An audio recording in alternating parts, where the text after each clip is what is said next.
I was sold like a commodity in a Boston parlor, but I chose to be ruined in the mountains of Colorado. They call me a harlot for living with three brothers on a wild ridge, but for the first time in my life, I am finally free. This is the story of how a virgin bride escaped a golden cage to find a home in the heart of the storm. Before we dive into the legendary tale of the Virgin Bride of Devil's Ridge, make sure to hit that like button, subscribe for more epic sagas, and comment below with the city or country you are watching from today. Now let us go back to where it all began. Boston, 1875. The wedding dress hung in the corner of Rosalind Marchetti's bedroom, like a ghost waiting to claim her soul. White silk cascaded from padded shoulders, catching the gray November light that filtered through lace curtains, heavy with dust and propriety. It was beautiful. It was expensive. It was the kind of dress that made other women gasp with envy and reach out to touch the fabric with trembling, covetous fingers. Every stitch had been placed by the finest seamstress in Boston. Every pearl had been selected to catch the light at exactly the right angle. Every fold of fabric had been designed to transform the woman inside it into something magnificent and untouchable and ultimately decorative. And every single time Rosalind looked at it, she felt the walls of her elegant bedroom close in just a little tighter.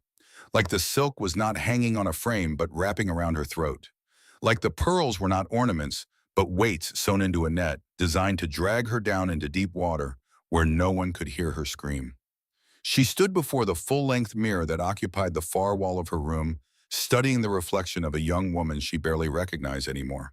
24 years old, educated at the prestigious Preston Academy, where daughters of the wealthy were molded into perfect instruments of social advancement, fluent in French, accomplished in literature, proficient in music, particularly the piano, which she played with technical perfection and absolutely no joy, skilled in needlework, watercolor painting, deportment, in the delicate art of saying nothing while appearing to say everything. She was in every measurable way exactly what a young lady of quality should be. Everything a governess would need to teach the children of wealthy families. Everything necessary to secure what polite society called an advantageous marriage. Rosalind tilted her head slightly, watching how the pale morning light played across features that strangers often call pretty.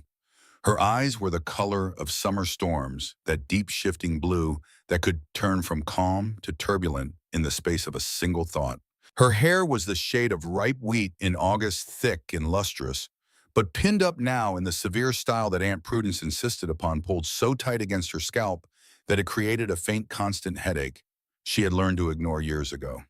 Her skin was pale as winter milk, so white it seemed almost translucent in certain light, the complexion of a woman who had never known the touch of honest sunlight because proper ladies did not expose themselves to such coarsening influences. Her hands were perhaps the most telling detail of all, soft as a child's, smooth as polished stone. Fingers that had never scrubbed a floor, never wrung out wash, never gripped anything heavier than a teacup or a book of poetry. Hands designed for displaying rings, for resting delicately on the arm of a suitable escort, for folding in a lap during interminable dinners where conversation flowed like molasses and meant approximately as much. She was a product, a commodity. 12 years of finishing school had taken a grieving, curious, adventurous girl and transformed her into a perfectly polished ornament, ready to be displayed in some wealthy man's parlor between the imported vase and the marble clock. Ready to smile at the right moments and speak at the right volume and produce children at the appropriate intervals, and never, not once, not ever to express a thought that had not first been approved by someone with more power than she possessed. And in exactly 2 days, the man who would own this particular ornament would be Aldrich Whitfield. The thought sent ice through her veins, not the clean cold of winter air or mountain snow, but something darker and more viscous. The cold of a cellar door closing, the cold of a key turning in a lock, the cold of understanding with perfect and devastating clarity that the rest of your life has already been decided and you were not consulted in the decision. Aldous Whitfield was 43 years old, a widower twice over, which in itself might have been unremarkable in an age when women died in childbirth with grim regularity and fever swept through cities like the hand of an indifferent god. But there were rumors about the first wife's death that polite society pretended not to hear. Whispered conversations that stopped when Rosalind entered rooms. Meaningful glances exchanged between older women who knew things they would never say aloud, because saying them would require acknowledging truths that threatened the careful architecture of their social world. His second wife had simply faded. That was the word people used. Faded. As if a human being could lose color and substance like a curtain left too long in the sun. She had been vivacious when Whitfield married her, bright and laughing and full of plans. Within 2 years, she was a shadow. Within 3, she was dead. The doctor said consumption. The servants, those who would speak at all, said something else entirely, though they said it only in whispers and only to each other, and only when they were absolutely certain no one of consequence could overhear. Rosalind had met Aldous Whitfield 7 times before their engagement was announced. 7 carefully orchestrated encounters at dinner parties and social gatherings where he had been positioned beside her with the strategic precision of a chess piece moved by an invisible hand. His hands were always damp when he touched her, always lingering too long on her waist during the rare moments when etiquette required physical contact, sliding down her back when he thought no one was watching, his fingers pressing into her spine through layers of fabric with a possessiveness that made her skin crawl. His smile was the worst part, not because it was cruel, though she suspected cruelty lived behind it, but because it reminded her of something hungry and infinitely patient. The expression of a predator who knew with absolute certainty that his prey had nowhere to run. Who could afford to wait because the trap was already set and the walls were already closing, and the outcome was already determined by forces far more powerful than one young woman's quiet desperation? Aunt Prudence had arranged the match with the precision of a military campaign and the emotional warmth of a financial transaction, which in essence was exactly what it was. Aldous had money, Aldous had status, Aldous had the kind of social standing that could elevate the entire Marchetti name back to the heights from which it had fallen when Rosalind's mother committed the unforgivable sin of marrying for love instead of advantage. And Aldous was willing to pay a substantial reverse dowry for the privilege of acquiring Rosalind, the orphan niece, with no inheritance and no prospects beyond what her aunt chose to provide. It was by all accounts an excellent arrangement. Prudence said so at least 3 times a day, usually while examining Rosalind with the appraising eye of a horse trader inspecting merchandise. "The dress fits perfectly," she would say, running her fingers along seams and checking the drape of fabric across Rosalind's body. "You will look presentable. Aldous will be pleased." Presentable. Not beautiful. Not radiant. Presentable. Like a ledger balanced to the last penny. Like a house cleaned for inspection. Like a product packaged for sale. Rosalind wanted to scream. She wanted to rip the wedding dress from its frame and tear the silk to ribbons and throw the pearls out the window, where they would scatter across the manicured lawn like tiny moons fallen from a dying sky. She wanted to run through the house, slamming doors and breaking china and shouting all the things she had spent 12 years learning to swallow. Instead, she did what she always did. She turned away from the mirror and crossed to the window, resting her forehead against the cool glass, looking out over the gardens that stretched between the house and the iron fence that separated the Marchetti property from the street beyond. The gardens were beautiful. Of course they were beautiful. Everything about this life was beautiful on the surface. The flowers were arranged in geometric precision, every bloom planted to create patterns that could be admired from the upper windows. The hedges were trimmed to mathematical exactness. The gravel paths were raked daily by servants who moved through the landscape like ghosts, present, but invisible, essential but unacknowledged. And beyond those iron gates lay a world Rosalind had only read about in books. She had consumed those books the way a drowning person consumes air, secretly, hungrily, in stolen moments between lessons and social obligations, and the endless parade of dinners and teas and afternoon calls that constituted the life of a proper Boston lady. She had read about mountains that touched the sky so massive they made human endeavor seem absurd in wonderful and equal measure, about prairies that stretched to infinity, seas of grass where a person could walk for days without encountering another soul, about a wild frontier where a woman's past mattered less than her willingness to work, where the suffocating rules that strangled her here held no power over those brave enough to leave them behind. She thought about her parents then the way she always did when the cage felt especially tight. Richard Marchetti had been a school teacher, the son of Italian immigrants, who had crossed an ocean with nothing and built a life from raw determination and unshakable dignity. He was poor in money but rich in everything that actually mattered. Books lined every wall of their small house. Ideas filled every conversation at their dinner table. And love, the kind of love that does not perform or calculate or keep score, saturated every room like sunlight through clean windows. Elizabeth had been a society daughter raised in the same rarefied air that Rosalind now breathed. But Elizabeth had possessed something her younger sister Prudence never would: courage. The courage to look at the life that had been prepared for her, all silk and crystal and hollow propriety, and say no. The courage to choose a school teacher with kind eyes and calloused hands over a parade of suitable gentlemen with soft hands and cold hearts. The courage to walk away from money and statuses and family approval for the simple, radical privilege of being loved by someone who saw her as a person rather than a possession. They had lived in a small house on the outskirts of the city, and Rosalind's childhood memories were saturated with colors that her current life entirely lacked. The deep amber of afternoon light through kitchen windows, the rich brown of her father's leather-bound books, the warm gold of her mother's hair worn loose and free because Elizabeth Marchetti answered to no one about how she wore her own hair. And everywhere, the absolute certainty that she was cherished, not for what she could become or what she might produce or how she could be useful, but simply and completely for being exactly who she was. Then the fever came. It arrived in autumn the way death so often did, in those years carried on winds that smelled of fallen leaves in the first cold edge of winter. It took her father first. Richard Marchetti, who had survived poverty and prejudice and the daily indignities of a world that looked down on immigrant sons, was defeated in 6 days by an enemy too small to see. He died holding his wife's hand, his last words a whispered instruction to take care of their daughter, and a declaration of love so simple and direct that it needed no poetry to make it beautiful. Elizabeth lasted 3 weeks longer.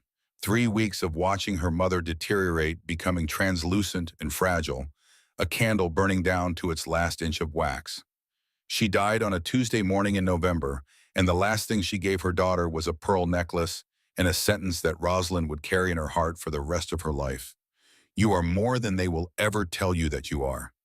Rosalind was 16 years old when she buried the last of them. She stood alone in the rain in a cemetery that smelled of wet earth and loss, watching 2 coffins descend into holes that seemed impossibly deep, while Aunt Prudence stood several feet away, holding an umbrella and complaining about the mud ruining her imported shoes. 8 years later, Rosalind still remembered the sound of dirt hitting coffin lids. Hollow, final. The sound of a door closing on everything warm and good and real. Aunt Prudence Hayes Marchetti had taken her in out of social obligation, not affection. She was Elizabeth's younger sister, a widow living on her dead husband's money and the bitter, corroding certainty that life had cheated her of everything she deserved. She looked at Rosalind and saw not a grieving child in desperate need of love and stability, but an investment opportunity. Raw material to be shaped and refined and eventually sold at a profit. And there was something else beneath Prudence's cold efficiency, something Rosalind had only recently begun to understand. Prudence had been in love once, before her arranged marriage to the elder Marchetti brother, before the life of calculated social climbing and strategic alliances. She had loved a young professor at Harvard, a man with spectacles and ink-stained fingers and a laugh that could fill a room. But her parents had forbidden the match, not wealthy enough, not connected enough, not suitable. Prudence had obeyed, had married the man chosen for her, had watched from across ballrooms as her sister Elizabeth did the very thing Prudence had been too afraid to do, choosing love over security, passion over propriety, freedom over the golden cage. And that choice, Elizabeth's choice, had festered in Prudence like a wound that would never heal. Not because she hated her sister, but because her sister's courage was a mirror that reflected Prudence's cowardice back at her every single day. Now Prudence looked at Rosalind and saw Elizabeth's daughter preparing to do the same thing, preparing to choose her own path. And Prudence was determined to prevent it, not out of cruelty exactly, though the effect was indistinguishable, but out of a twisted conviction that surrender was survival, that the cage was protection, that the rules which had strangled her own dreams were not the disease but the cure. "You will learn." Prudence had told Rosalind once, her voice carrying the absolute authority of someone who has confused bitterness with wisdom, that love is a luxury women like us cannot afford. Security is what matters. Position. stability. Everything else is sentiment, and sentiment is the enemy of survival. Rosalind had said nothing. She had learned by then that arguing with Prudence was like arguing with weather. Pointless and exhausting, and guaranteed to leave you soaked and shivering. The small inheritance Richard Marchetti had left his daughter, modest savings from a lifetime of teaching, disappeared into Prudence's accounts within the first year, spent on gowns and parties and the endless grinding machinery of social advancement. Rosalind watched her father's legacy evaporate into silk and champagne, and invitations to houses where no one cared about books or ideas or the particular quality of light through kitchen windows. Now Rosalind had nothing. No money, no property, no legal standing independent of her aunt's authority, no options that she could see in any direction she looked. Or so she had believed until 3 weeks ago. Rosalind moved away from the window and crossed to her writing desk, a delicate piece of furniture that had belonged to her mother and was therefore the only object in this house that Rosalind truly loved. She opened the leather-bound volume of Wordsworth's poetry that had been her father's most treasured possession, the one book she had managed to save from Prudence's systematic erasure of everything connected to Richard Marchetti's memory. The pages fell open to a familiar spot near the middle between verses about daffodils and wandering clouds, and the kind of natural beauty that Boston drawing rooms could never contain. And there, pressed between those gentle poems, like a seed waiting for spring, lay a torn rectangle of newsprint. Rosalind unfolded the advertisement and read it for the 100th time. The paper was already soft from handling the ink slightly smudged, where her fingers had traced the words again and again the way a believer might trace the words of Scripture. Mail order bride needed, Brennan Ridge Ranch, Colorado territory. 3 brothers on mountain ranch seek wife. Life hard, but honest. Woman must be independent, unafraid of difficulty, willing to build family in unconventional way. The words were simple, plain, the kind of language used by people who valued directness over decoration, who said what they meant because the mountains did not care about eloquence, and the weather would not wait while you searched for a more elegant phrase. The promise those words held was anything but simple. Rosalind had found the advertisement by accident. Pure chance.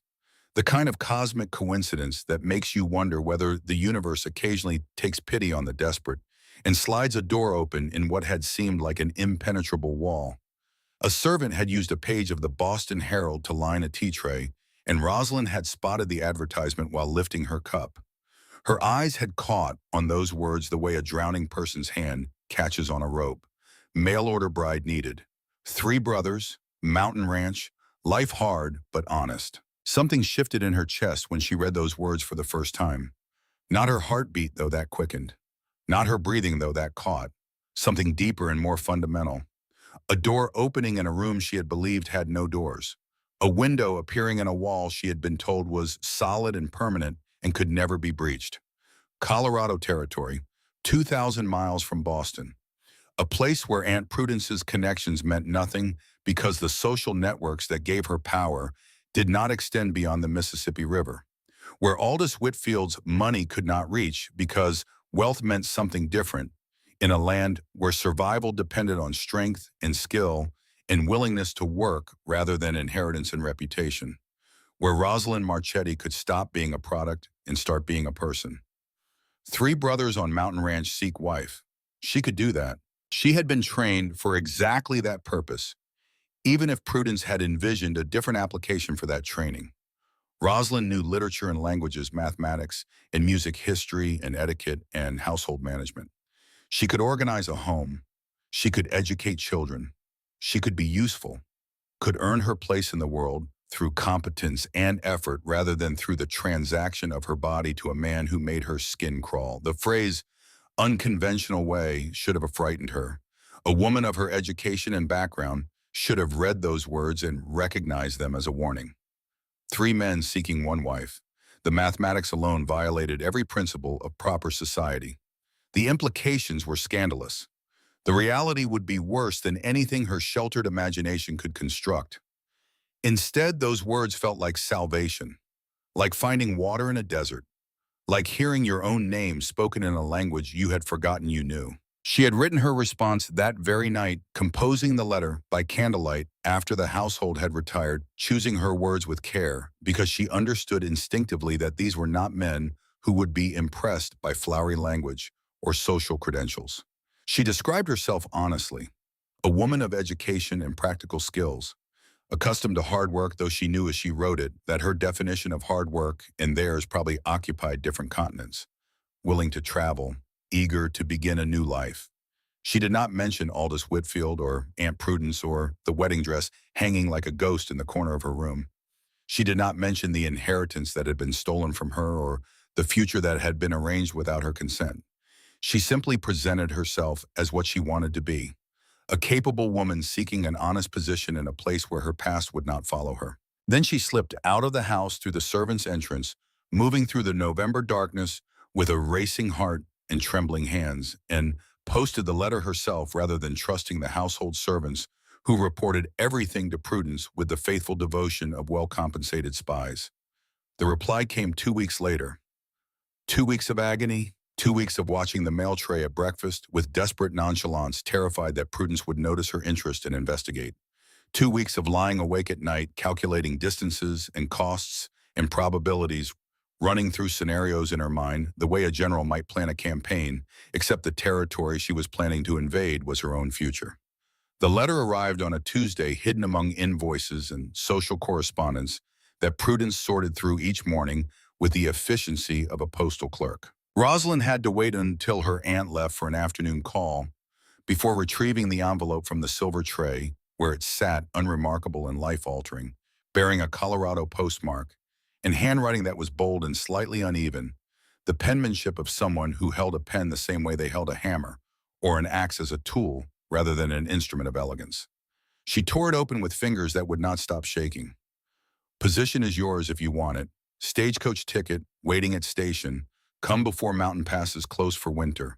We are 3 men living together. If that frightens you, do not come. No pleasantries, no reassurances, no attempt to make the offer sound more palatable or socially acceptable. Just facts laid out with the stark honesty of people who did not have time or patience for pretense. The signature at the bottom was simply 2 words, E. Dunhill. Rosalind had wanted to weep with relief. Instead, she pressed the letter against her chest and closed her eyes and stood absolutely still in the middle of her aunt's parlor, feeling the paper against her heart like a hand reaching out from 2,000 miles away to pull her towards something she could not yet see but desperately needed to believe existed. Then she dried her eyes, hid the letter inside the Wordsworth volume, and began to plan. The plan required money, This was the obstacle that had initially seemed insurmountable because Rosalind possessed exactly nothing in the way of personal funds. Every penny of her father's inheritance had been absorbed into Prudence's accounts. Her clothing, her books, even the writing desk that had belonged to her mother were technically Prudence's property under the legal framework that governed unmarried women's relationship to their guardians. Rosalind owned one thing of value in the entire world, the pearl necklace her mother had given her before dying. And she would rather die herself than sell it. But she knew where money could be found, specifically the $43 in cash that Aunt Prudence kept in the locked drawer of her writing desk for household emergencies. Rosalind had known about that drawer since she was 18 years old, when she had watched through a doorway as her aunt counted the bills with greedy, meticulous fingers, licking her thumb, before separating each note with the careful attention of a woman who understood that money was the only reliable form of power in a world designed to keep women powerless. She had also known, since she was 12, how to pick a simple lock. This was a skill she owed to a stable boy named Peter, a freckled, cheerful boy of 14, who had worked at the house next door during the last summer of her parents' lives. That summer, the last one that contained any real happiness, Peter had taught her several useful and entirely improper skills during long afternoons when she was supposed to be practicing piano.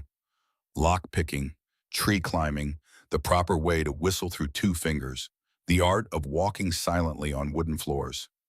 She had thought them useless talents then, party tricks to make the other children laugh, remnants of a childhood that ended when the fever came and took everything that mattered.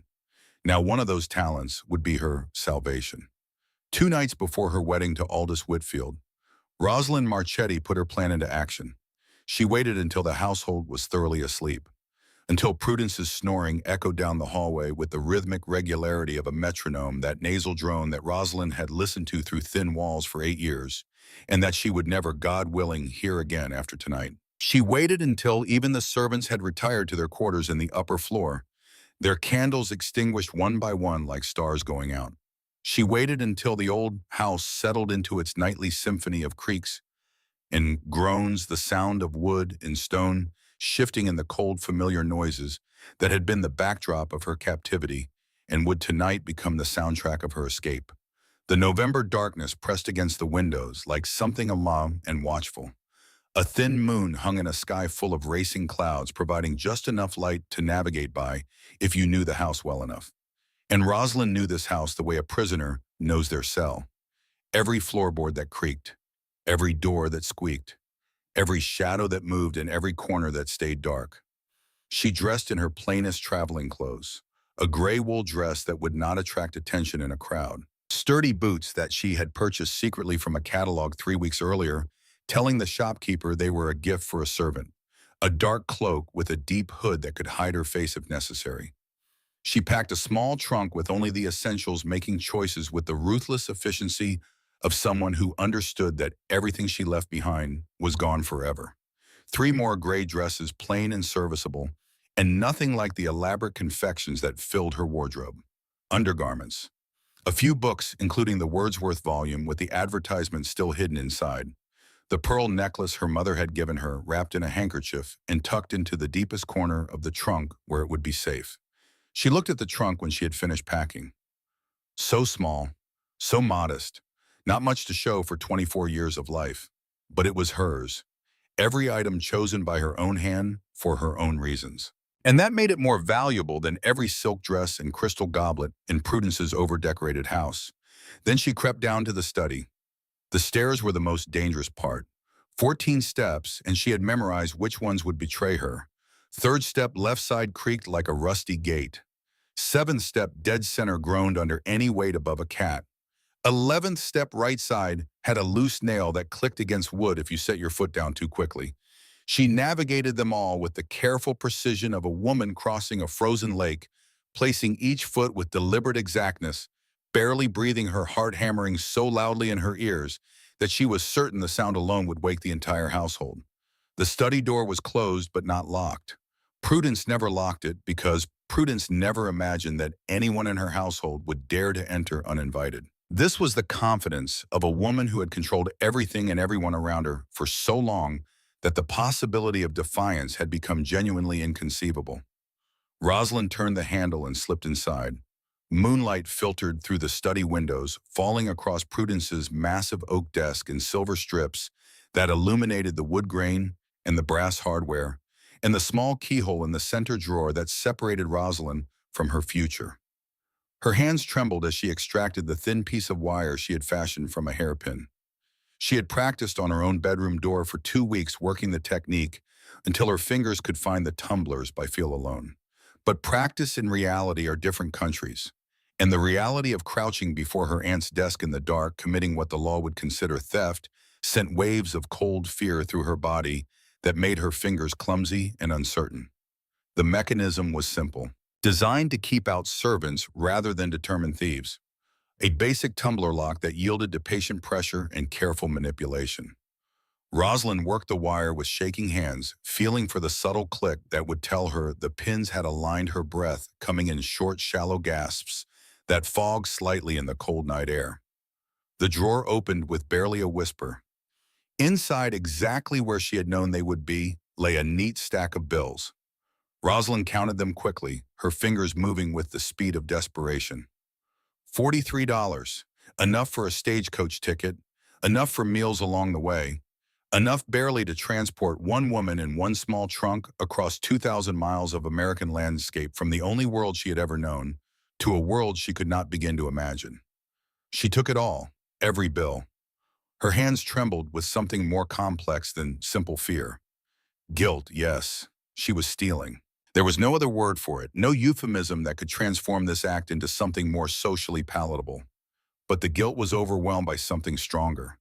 The cold, clear knowledge that this money represented her only chance at freedom. And the equally cold, equally clear knowledge that Prudence had already stolen far more from her.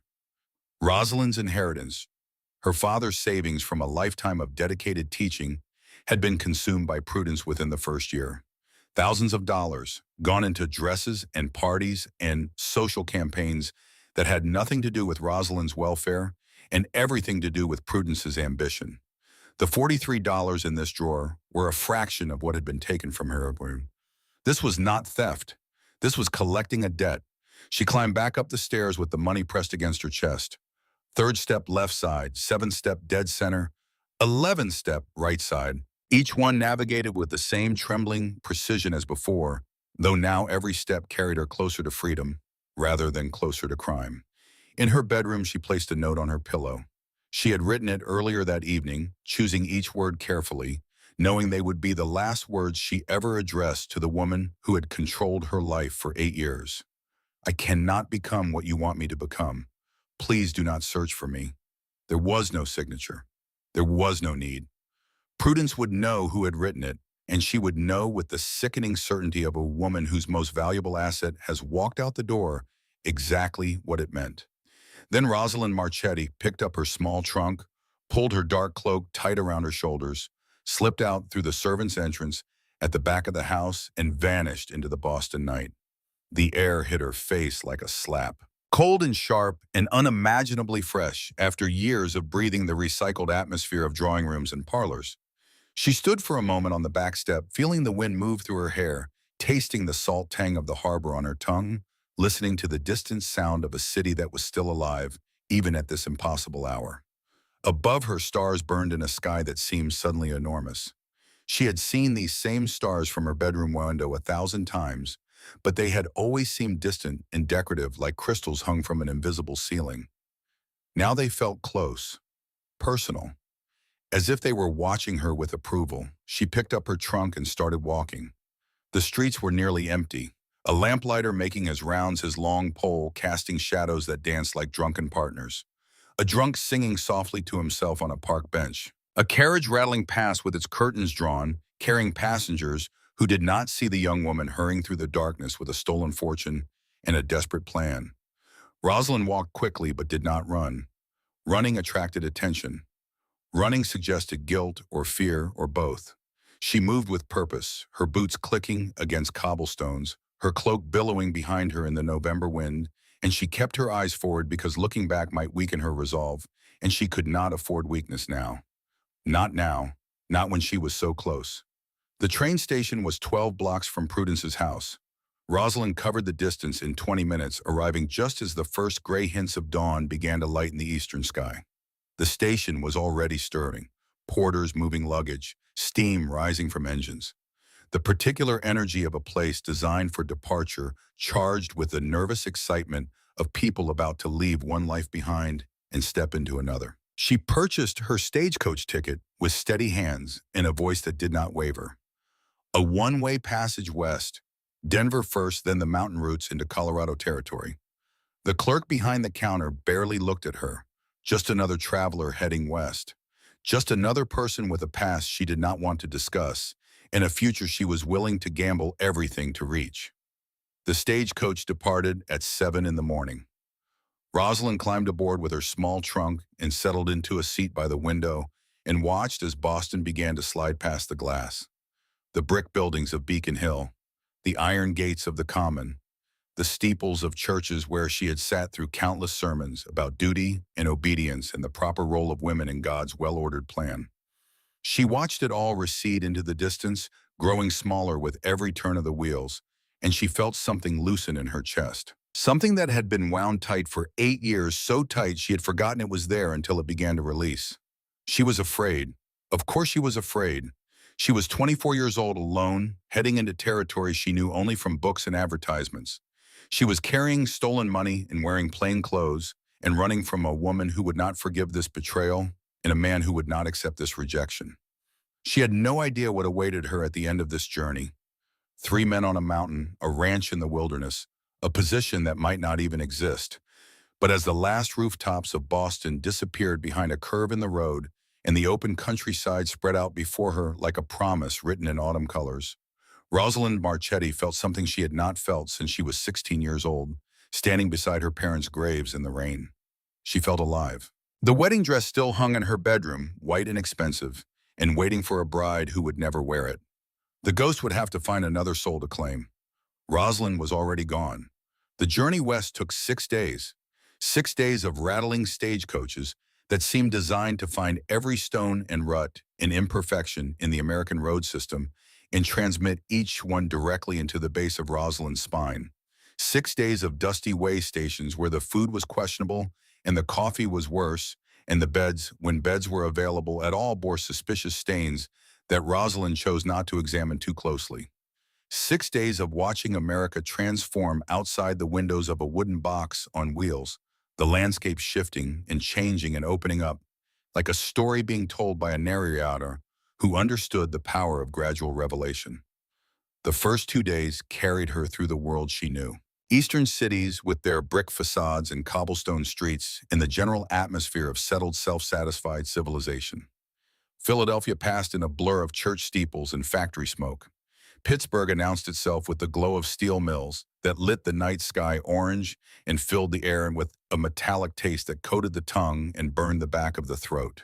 These were places that operated according to rules Rosalind understood. Places where the buildings were permanent and the social structures were rigid, and everyone knew their place in the machinery of proper society. Then the cities thinned out. The spaces between them grew wider. The buildings became smaller and less certain of themselves, as if even architecture lost confidence the farther it traveled from the coast. And somewhere west of Pittsburgh, in the rolling hills of Ohio, Rosalind looked out the window and saw something that made her breath catch in her throat. Horizon. Not the truncated horizon of a city where buildings and walls and fences chop the sky into manageable pieces.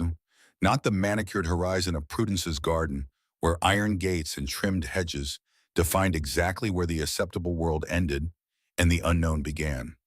But true horizon. An unbroken line where earth met sky and nothing, absolutely nothing, stood between them. The land rolled out in gentle waves of brown and gold autumn fields, stretching so far in every direction that the eye eventually gave up trying to find the edge and simply accepted infinity. Rosalind pressed her face against the cold glass and stared. She had read about this, had imagined it during long afternoons in Prudence's parlor building, mental pictures from the words of writers who had traveled these roads before her. But no amount of reading could have prepared her for the emotional impact of seeing the world suddenly refuse to end, of understanding in a way that bypassed intellect and went straight to something deeper, that the cage she had lived in was not the entire world, that the world was vast and open and fundamentally indifferent to the rules and restrictions that had defined her existence. Something inside her expanded. There was no other word for it.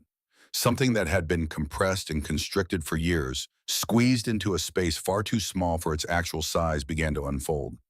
Not all at once, not completely, but enough that she could feel it happening, like blood returning to a limb that has been bound too long. The other passengers were a study in westward motion, each one carrying their own reasons for leaving the familiar behind.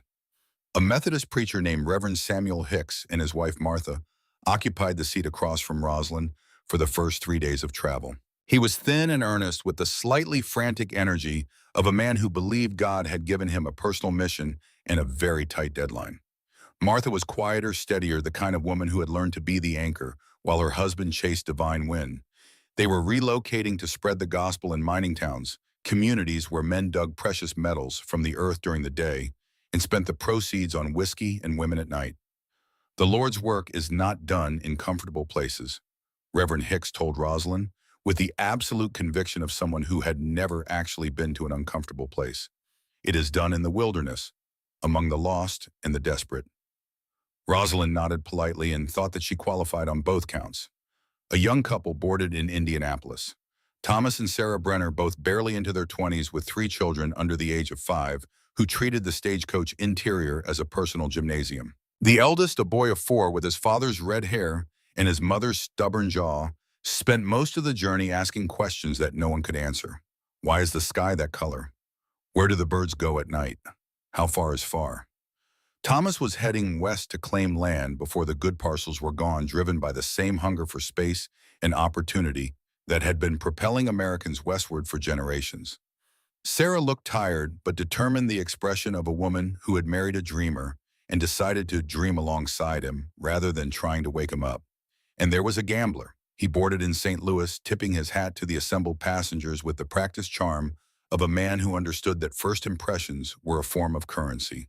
His name was Desmond Crane, and he was perhaps 40 years old with quick dark eyes that seemed to catalog everything they saw and filed it away for future reference. His clothes were better than the other passengers, but not ostentatiously so.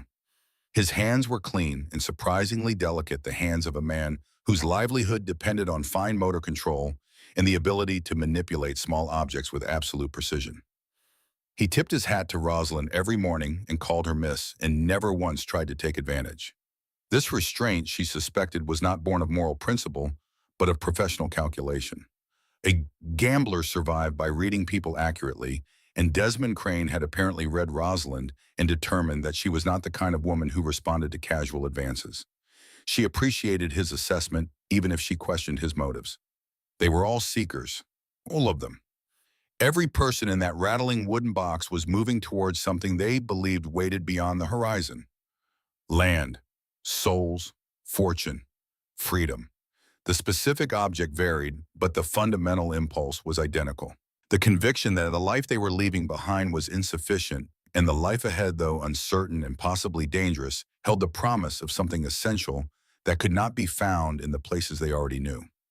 And if some of them were also running from pasts they preferred not to discuss, well, that was the unspoken bargain of westward travel. You did not ask about the weight someone carried, and they did not ask about yours. You accepted each other's carefully edited version of reality and respected the silences that surrounded certain topics, the way you would respect the boundaries of a neighbor's property. This was frontier etiquette, and Rosalind learned it quickly because it was exactly the kind of social contract she needed. She kept her own story simple when asked. She was a mail-order bride traveling to a new position. No family to speak of, no husband waiting at the end of the journey. Just a job and a chance and a future she was determined to claim for herself. The words came out smoothly practiced enough to sound natural, but vague enough to discourage follow-up questions. The landscape changed as the stagecoach pushed deeper into Kansas territory. The gentle rolling hills of the east gave way to plains so flat and featureless that the horizon became a perfect circle around them, as if they were traveling across the surface of an enormous drum. The grass here was different from eastern grass. Tall and golden brown, moving in the wind like water, creating waves and patterns that shifted constantly so that the prairie itself seemed alive and breathing and aware of their passage across its surface. Rosalind watched it for hours, hypnotized by the movement and the scale of it. She had never seen so much of anything in her life. So much grass, so much sky, so much empty space where a person could simply exist without being observed and judged and found wanting by the countless eyes of proper society. The vastness was both terrifying and liberating, the way jumping from a great height might be. The certainty that you had left solid ground behind and were now committed to whatever waited below. The young couple's children fell asleep against their mother's shoulder. The gambler read a dime novel with apparent concentration that Rosalind suspected was actually a cover for his constant surveillance of everything happening around him. Reverend Hicks composed sermons in a leather notebook, his lips moving silently as he rehearsed passages about redemption and divine grace and the importance of tithing. Martha knitted something that might have been a scarf or might have been a prayer made physical, her needles clicking with the steady rhythm of a heartbeat. And Rosalind sat by the window and let the miles accumulate between herself and everything she had been told she was. On the fourth day, the mountains appeared. They rose from the western horizon like something from mythology, like the spine of some ancient creature buried beneath the earth, pressing upward against the sky with a force that made the atmosphere itself seem to bend around them. At first, they were just a smudge of blue-gray on the far edge of vision, easily mistaken for clouds or a trick of the light. But as the stagecoach continued its relentless westward progress, the smudge resolved itself into peaks. Individual, massive, breathtaking peaks that climbed into altitudes where the air itself must be different, thinner and sharper and cleaner than anything that existed at sea level. Snow already capped the highest summits, brilliant white against slopes of stone gray and deep forest green. The snow caught the late afternoon sunlight and blazed with a radiance that was almost painful to look at directly, as if the mountains were wearing crowns of pure light. Below the snow-lined pine forest climbed the mountainsides in dense dark waves, thousands upon thousands of trees that had been growing in these same spots since long before any European had set foot on this continent, since before Boston existed, since before the concept of Boston, of cities of civilization itself, had occurred to anyone. Rivers cut through valleys so beautiful they created a physical ache in Rosalind's chest. Water the color of liquid silver tumbled over rocks worn smooth by centuries of patient erosion, catching sunlight in their spray and throwing miniature rainbows into the cold mountain air. The sound of those rivers, audible even through the stagecoach walls when the road ran close enough, was unlike any sound Rosalind had ever heard. Not the controlled flow of a city fountain or the polite gurgle of a garden stream, but something wild and muscular and absolutely untamed. Water that answered to nothing but gravity and the shape of stone. This was nothing like Boston. This was nothing like anywhere Rosalind had ever been, or imagined, or read about, because even the best writers could not capture what it felt like to see mountains for the first time. To stand metaphorically, at least, since she was still sitting in a bouncing stagecoach at the foot of something so enormous and so ancient and so utterly indifferent to human ambition that it recalibrated your entire understanding of scale. In Boston, the tallest structures were church steeples and factory chimneys built by human hands to serve human purposes. Here, the earth itself had thrown up formations that dwarfed anything humans could construct. Formations that had existed for millions of years before the first human drew breath and would continue to exist for millions more after the last human was gone. In their presence, the social hierarchies and elaborate rules that had governed Rosalind's entire life seemed not merely oppressive, but absurd. Like arguing about the proper way to arrange deck chairs on a ship sailing through waters deeper than imagination could reach. Something in her chest expanded with every mile they traveled deeper into this untamed country. The compressed thing inside her, the thing that had begun to unfold when she first saw True Horizon in Ohio, opened further. Not painfully, but persistently, like a flower that has been kept in a dark room, finally feeling the warmth of direct sunlight. Desmond Crane appeared beside her briefly as they changed horses at a way station nestled in the foothills. He gestured toward the mountains with his hat, his quick eyes reflecting the snow glow. "Beautiful, aren't they?" he said. It was not a question. "But don't let the beauty fool you. Those mountains kill people every winter. They don't care whether you admire them or not." "I know," Rosalind said. The gambler studied her face for a moment with that cataloging expression. Whatever he saw there seemed to satisfy him because he nodded once, tipped his hat, and returned to his seat without another word. The final leg of the journey was the most treacherous. The road, if it could be called a road at all, climbed into the mountains on a path that seemed to have been carved by a combination of optimism and insanity. It clung to cliff faces like something afraid of falling, a narrow ribbon of packed dirt and loose stone that wound around the flanks of peaks so steep that looking up from the valley floor made your neck ache and your stomach tighten with a vertigo that was purely psychological, but no less real for that. The stagecoach wheels rolled sometimes within feet of drops that fell away into nothingness, not the gentle slopes of eastern hills, where a tumble might leave you bruised and embarrassed, but fundamentally intact. These were vertical drops, sheer faces of rock that descended hundreds of feet to valley floors so far below that the trees down there looked like grass and the rivers looked like threads of silver laid across green cloth. A single miscalculation, a single moment of inattention from the driver, a single stone in the wrong place beneath a wheel, and the stagecoach and everyone inside it would simply cease to exist. Rosalind pressed her gloved hand against the window frame and watched the valley floor recede below them with each switchback turn. She should have been terrified. Part of her was terrified, the civilized part, the Boston part, the part that had been trained to avoid risk and seek safety and never venture beyond the protective walls of approved society. But another part of her, a part that was growing stronger with every mile, felt something else entirely. Exhilaration. The intoxicating, dangerous thrill of being in a place where the margin between life and death was measured in feet rather than years, where the consequences of failure were immediate and absolute rather than slow and suffocating. This is what being alive feels like, she thought. Not the careful, measured existence of Boston drawing rooms where every action was calculated and every word was weighed, and every day was essentially identical to the day before. But this raw, visceral engagement with a world that could kill you at any moment, and therefore demanded that you be fully present in every moment.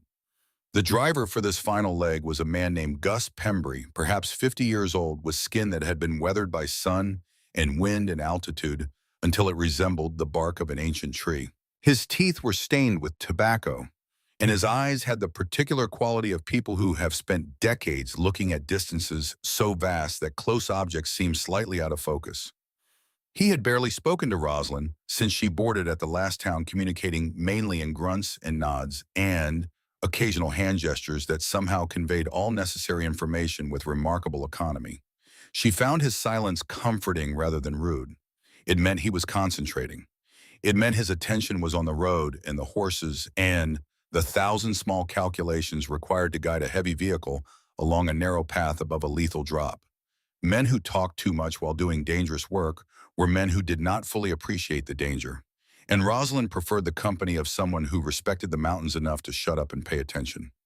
The November cold seeped through every crack in the wooden coach frame as they climbed higher. The temperature dropped with altitude, each 1,000 feet of elevation peeling away another layer of warmth until the air inside the coach was barely above freezing, despite the blankets and the body heat and the coal warmer that had been placed beneath the seat at the last way station. Rosalind huddled in her gray traveling dress and pulled her cloak tighter around her shoulders and felt the cold find every gap and seam and vulnerability in her clothing with the patient thoroughness of water finding cracks in stone. She thought about what awaited her at the end of this journey. 3 brothers who had advertised for a wife, a ranch in the mountains where no one knew her name or her family or the elaborate social machinery that had nearly ground her into dust. A chance to prove that Rosalind Marchetti was more than a commodity to be bought and sold and displayed in a wealthy man's parlor. She did not know what these men looked like, did not know their ages or temperaments, or what kind of life they had built in this wilderness, did not know if they would be kind or cruel patient, or demanding the sort of men who would treat a woman as a partner, or the sort who would treat her as a servant with different duties. The letter had told her almost nothing. 3 men, a mountain ranch, hard but honest work. Come if you are not afraid. She was afraid. She would have been a fool not to be afraid. But fear and willingness could coexist in the same body, and Rosalind had discovered over the past 6 days that the fear she felt heading toward an unknown future was a fundamentally different quality of fear from what she had felt heading toward a known one. Fear of the unknown carried within it the possibility of surprise, of discovery, of things turning out better than you dared to hope. Fear of the known offered no such comfort. Fear of Aldous Whitfield's damp hands and patient smile was a closed room with no windows and no doors, offering nothing but the certainty that tomorrow would be exactly as terrible as today. She chose the open fear. She chose the unknown. The sky had been growing darker for the past hour, clouds piling up against the peaks with a heavy bruised quality that spoke of serious weather moving in from the west. Not the gentle rain clouds of eastern skies, which announced themselves politely and departed on schedule like guests at a dinner party. These were mountain clouds, dense and dark and deliberately menacing, the kind that built against peaks like siege armies massing before an assault. Rosalind heard distant thunder rumbling through the mountains, a sound so deep it seemed to come from the earth itself rather than the sky. The sound rolled between the peaks and multiplied, echoing and re-echoing, until the entire mountain range hummed with it, a bass note so low it was felt in the bones rather than heard in the ears. The first drops of cold rain began to fall. Not gently, not gradually. They struck the coach roof like thrown pebbles, hard and sharp and insistent, each drop carrying the particular chill of precipitation that has formed at high altitude and traveled through freezing air before finding its target. Within minutes, the rain intensified into a downpour that turned the world outside the windows into a gray blur, a curtain of water so thick that the road ahead disappeared and the cliff edge became invisible, and the mountains themselves seemed to dissolve into formless mist. Gus Pembry's silence deepened. Rosalind could hear him speaking to the horses, now low, urgent words that she could not make out through the rain and the walls of the coach, but that clearly communicated the seriousness of their situation. The horses' pace slowed, Their hooves slipped on rock that was rapidly becoming treacherous as water transformed dust into mud and filled the ruts in the road with miniature streams that undermined the surface beneath the wheels. Rosalind closed her eyes. She had come too far to die on this mountain. 2,000 miles from Boston. 6 days of travel. 43 stolen dollars and a pearl necklace and a letter signed E. Dunhill. She was so close to her new life that she could almost feel it waiting for her beyond the storm patient and real and ready to begin. She let herself imagine freedom. Not the abstract concept she had dreamed about in Prudence's parlor, but something specific and tangible. A house in the mountains. Work that mattered. People who saw her as a human being rather than a decorative object. A life measured in accomplishments rather than appearances. She held that image in her mind like a candle against the darkness. That was when the horses screamed. Rosalind's eyes flew open as the stagecoach lurched violently to one side. The sound was not a whinny or a neigh or any of the normal equine vocalizations she had heard during 6 days of travel. This was a scream. Raw and primal and agonized, the sound an animal makes when it encounters something that triggers every survival instinct simultaneously. The sound of creatures pushed beyond the boundary of their endurance by something unseen and terrifying on the rain-slicked mountain road. The world became chaos. Spinning motion and splintering wood, impossible to process, impossible to escape, impossible to survive. The coach tilted past the point of recovery, balanced for one sickening moment on two wheels. And then gravity made its decision, and the decision was final. Rebecca saw the window frame rushing toward her face. She had time for exactly one thought, clear and sharp and absurdly calm in the midst of destruction. So this is how it ends. Then her head connected with solid oak, and an explosion of pain detonated behind her eyes, white and total and obliterating. And the last thing she heard before consciousness fled was the sound of wood breaking and metal tearing and horses screaming, and underneath it all, like a bass note beneath a symphony of destruction, the rushing wind of freefall. Then darkness rushed up to swallow her whole, in the stagecoach and the mountain and the storm, and Rosalind Marchetti's desperate bid for freedom all disappeared into black silence. When consciousness returned, it came in fragments. Cold was the first thing. Not the polite chill of a Boston November morning, the kind that made you pull your shawl tighter and move closer to the fireplace. This was assault. Cold so intense it burned where it touched exposed skin, searing her left cheek with a sensation that her confused brain initially interpreted as heat before the nerve signals sorted themselves out and delivered the accurate message. Snow. She was lying face down in snow. Then pain. It arrived like an orchestra, tuning up each instrument, joining one at a time until the full ensemble was playing. Her head led the percussion section, throbbing with a deep, nauseating agony that pulsed in perfect time with her heartbeat, each pulse sending waves of blackness across her vision that threatened to pull her back under. Her ribs contributed a sharp, vicious counterpoint, the unmistakable signature of bones, that had been badly abused, fire lancing through her right side with every breath, every movement, every thought about movement. Blood ran hot down her temple, following the contour of her face with the lazy deliberation of something that had nowhere to be, and all the time in the world to get there. She felt it reach her hairline and begin to freeze there, crystallizing into tiny red gems that pulled at her skin as they solidified. Rosalind forced her eyes open. The effort was enormous, each eyelid weighing approximately the same as a cathedral door. The world swam into focus reluctantly, as if it resented being looked at and was doing its best to remain blurred and indistinct. She was lying on a slope of loose rock and scrub brush, perhaps 20 feet below the road.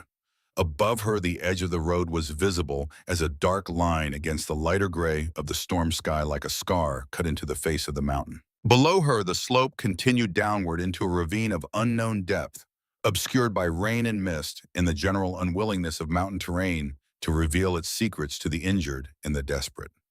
The stagecoach lay smashed against a cluster of boulders, perhaps 15 feet to her left.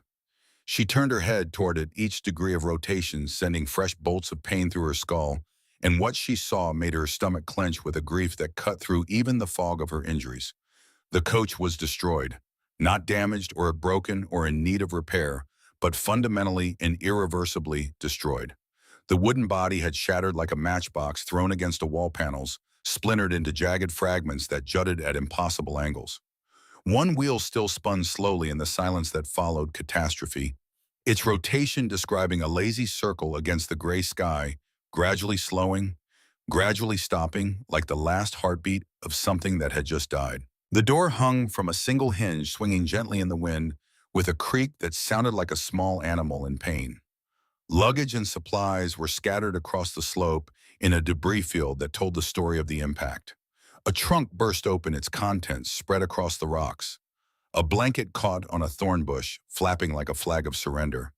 Broken glass catching the dim light in ways that would have been beautiful under different circumstances.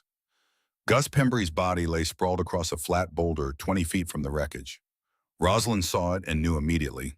She did not need to check for breathing or feel for a pulse or perform any of the diagnostic procedures that were beyond her capability in any case.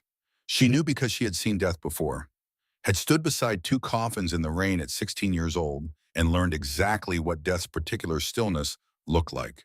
The way a body became just an object when the animating force departed. The way limbs settled into positions that no living person would choose. The way the face went blank. Not peaceful exactly, but emptied like a house where all the furniture has been removed and the rooms echo with absence. Gus Pembury's neck was bent at an angle that told the entire story without requiring words. He had been thrown from the driver's seat when the coach went over his body following a trajectory determined by physics and momentum and the absolute indifference of gravity to human welfare. He had landed on stone, and stone had broken him, and that was the end of Gus Pembury's story. Rosalind stared at him for a long moment. This man who had carried her up the mountain in silence, who had concentrated on the road and the horses and the thousand small calculations required to keep them alive, who had been doing his job with the quiet competence of someone who understood that some tasks were too important for conversation. Dead now, unquestionably dead. His silence permanent rather than professional. The horses were gone. Their harnesses had torn free in the violence of the crash, and they had fled into the mountains driven by terror and the instinct that told them to run from destruction even when destruction was already behind them. Rosalind could see the tracks they had left in the muddy road above hoof prints, filling rapidly with rain, leading away into the mist, toward a freedom that was instinctive and absolute and entirely unavailable to the human being lying bleeding in the snow below. Her small trunk had survived. She spotted it caught in a patch of scrub brush a few yards away, the leather scuffed and scratched, but the latches still holding the contents presumably intact inside their battered container. Rosalind fixed her eyes on it and began to crawl. Crawling was agony. Every movement of her torso sent her ribs screaming in protest, sharp electric bolts of pain that made her gasp and freeze, and then force herself to move again because stopping was not an option. Her arms trembled with the effort of pulling her body across loose rock, and her fingers were already going numb from the cold, losing sensitivity and dexterity in a slow surrender to the temperature that would eventually claim the rest of her if she did not move. She reached the trunk, pulled it close, opened it with fingers that fumbled at the latches for an agonizing 30 seconds before the mechanism yielded. Inside, her belongings were jumbled but intact. 3 gray dresses now wrinkled and pressed together. Undergarments. The book slightly damp but readable. And there in the deepest corner, wrapped in its handkerchief like something precious, being protected from a dangerous world, her mother's pearl necklace. Not much to show for 24 years of life. A few plain dresses. A handful of books. A dead woman's jewelry. A body full of injuries and a head full of dreams, and absolutely no idea how to survive the next few hours. The handkerchief she pressed against her bleeding temple was soaked through within minutes, the white cotton turning crimson with disturbing speed. Head wounds bled profusely. Rosalind knew this from books from the detached academic knowledge that was the only kind her education had provided. Knowing that the bleeding was normal did not make it less frightening. Knowing that she might have a concussion did not make the dizziness less disorienting. Knowing that she needed medical attention did not conjure a doctor from the empty mountain air. She forced herself to think through the fog of pain, to catalog her situation with the same methodical attention she would have applied to organizing a household inventory, because thinking in organized patterns was the only weapon she had against the chaos that threatened to overwhelm her. She was alone. There was no one within sight or earshot who could help her, and no guarantee that anyone would travel this road before the storm passed, which might be hours or days. She was injured. The head wound was serious, but not immediately fatal, assuming she could control the bleeding. The ribs were painful but functional. She could breathe, though each breath cost her. She could move, though each movement was an exercise in determination over physical protest. She was on a mountain road in Colorado territory with winter closing in. The temperature was already dropping as afternoon faded toward evening, and the storm showed no sign of weakening. Her traveling dress was torn at the shoulder, soaked with blood and melting snow. She was not dressed for exposure. She was not equipped for survival. She was a Boston debutante lying in the snow 2,000 miles from the nearest person who knew her name. No one knew she was here. Not a single person in the world knew the exact location of Rosalind Marchetti at this moment. Aunt Prudence thought she was hiding somewhere in Boston, probably sheltered by friends or servants who had helped her flee. The ranch, expecting a bride, would not begin to wonder about her absence for weeks, perhaps longer, because the advertisement had not specified an arrival date. Gus Pembry was dead. The horses were gone. The stagecoach would not be missed until it failed to arrive at the next station, and even then the search would begin at the wrong end of the road. This is how I die, Rosalind thought, with a clarity that was strange and terrible and oddly calming. Alone on a mountain, just like I have always been alone. The settings change, but the fundamental condition remains. Alone in a parlor, alone in a crowd, alone in the rain beside two coffins, and now alone on a mountain in a storm bleeding into snow that does not care about my blood. Thunder rumbled closer now. The sound no longer distant and atmospheric, but near and personal, the voice of the storm speaking directly to her with a message that was impossible to misinterpret. She looked up at the darkening sky and felt the rain intensify, cold drops mixing with the blood on her face, washing pink rivulets down her cheeks that might have been tears if tears were made of different material. The storm was coming fast, not approaching gradually, not building with the measured patience of eastern weather systems, but descending with the sudden violence of a mountain tempest that could drop temperatures 40 degrees in an hour and bury a road under 2 feet of snow before midnight. The kind of storm that killed as efficiently as the fall had killed Gus Pembry, without malice and without mercy, simply because killing was what storms did when you were in the wrong place without shelter. She had to move, had to find shelter or help or something, anything other than sitting here in the snow, waiting for the cold to finish what the crash had started. Waiting was not a strategy. Waiting was a method of dying that was slower and more painful than most alternatives. Rosalind forced herself to stand. The effort nearly sent her back to the ground immediately. Dizziness swept through her in a wave so powerful that the mountain seemed to tilt beneath her feet, the rocks and snow and scrub brush blurring together into a swirling mass that had no fixed point and no stable surface. She swayed, caught herself, swayed again. Her ribs screamed, her head pounded, her vision narrowed to a tunnel that showed only what was directly in front of her, everything peripheral dissolving into gray static. But she did not fall. She locked her knees and gripped the handle of her trunk and stood there swaying in the rain and the wind and the growing dark, and she did not fall. Because falling was surrender, and surrender was Aldous Whitfield's damp hands and Aunt Prudence's cold eyes and a wedding dress hanging in a corner like a ghost. And Rosalind Marchetti had not stolen $43 and traveled 2,000 miles and survived a stagecoach plunging off a cliff to surrender to a storm. She began to walk, one foot in front of the other. That was all she could manage. One step, then another, then another. Not thinking about distance or direction or destination, because those calculations required cognitive resources that were currently devoted entirely to the task of remaining vertical, just movement, just the mechanical repetition of placing one foot on solid ground and shifting weight forward and then doing it again. The road was above her. She had to climb back up to it, a scramble of perhaps 20 feet up loose rock and slippery mud that would have been challenging for a healthy person and was nearly impossible for a woman with injured ribs and a bleeding head wound. She fell twice. Both times the impact with the ground sent such intense pain through her body that she lay still for long seconds, face pressed into wetter earth, breathing in short gasps that fogged in the freezing air, waiting for the agony to subside enough that movement became conceivable again. Both times she got back up, When she finally reached the road, she stood for a moment looking in both directions, uphill and downhill. Both disappeared into rain and mist, within 100 yards the road curving around the mountain in both directions and vanishing into uncertainty. She had no way of knowing which direction led to the ranch. No way of knowing how far she had come or how far she had left to go. No way of knowing if the road led anywhere at all or simply wound through the mountains until it ended at a cliff or a pass that was already blocked by snow. She chose uphill, not because she had any rational basis for the choice, but because uphill felt like the direction of determination rather than defeat.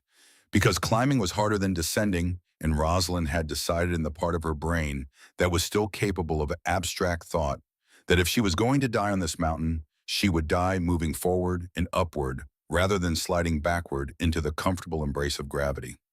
The trunk grew heavier with every step. Rain soaked into the leather, adding weight to an object that was already testing the limits of her depleted strength. Her arms burned from carrying it. Her fingers ached from gripping the handle. Practical thinking suggested she should abandon it, leave behind the books and dresses, and save her energy for survival.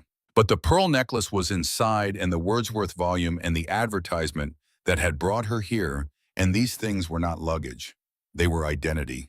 They were the evidence that Rosalind Marchetti existed as something more than a broken body bleeding on a mountain road. She kept the trunk. Time became meaningless. She might have walked for 1 hour or 3. The only measurement available was the rhythm of her footsteps and the pounding in her skull, both keeping a steady beat that she could synchronize into something resembling forward momentum. Step, throb, step, throb. The most basic possible music, the percussion of survival stripped of melody and harmony and anything that might be called beautiful. Her vision swam. The road blurred and doubled and occasionally disappeared, entirely replaced by spots of darknesses that expanded across her field of view like ink spreading on wet paper. She stumbled on a rock she had not seen, went down on her knees with a crack that sent lightning through both legs. The impact jarred her ribs, and she heard herself make a sound that was not quite a scream and not quite a sob, but existed in the territory between them, a noise that expressed everything she could not put into words. She struggled back up. Her hands would not stop shaking. The handkerchief was useless now, a sodden rag that could not begin to contain the bleeding. Blood ran freely down the side of her face, following the line of her jaw, dripping from her chin onto the collar of her gray dress, leaving a trail of dark spots that the rain immediately began to dilute. For the first time since the accident, Rosalind felt tears burn her eyes. Not from pain, though the pain was considerable and growing worse with every passing minute. Not from fear, though she was terrified in the deep cellular way that goes beyond conscious thought and operates at the level of biological imperative.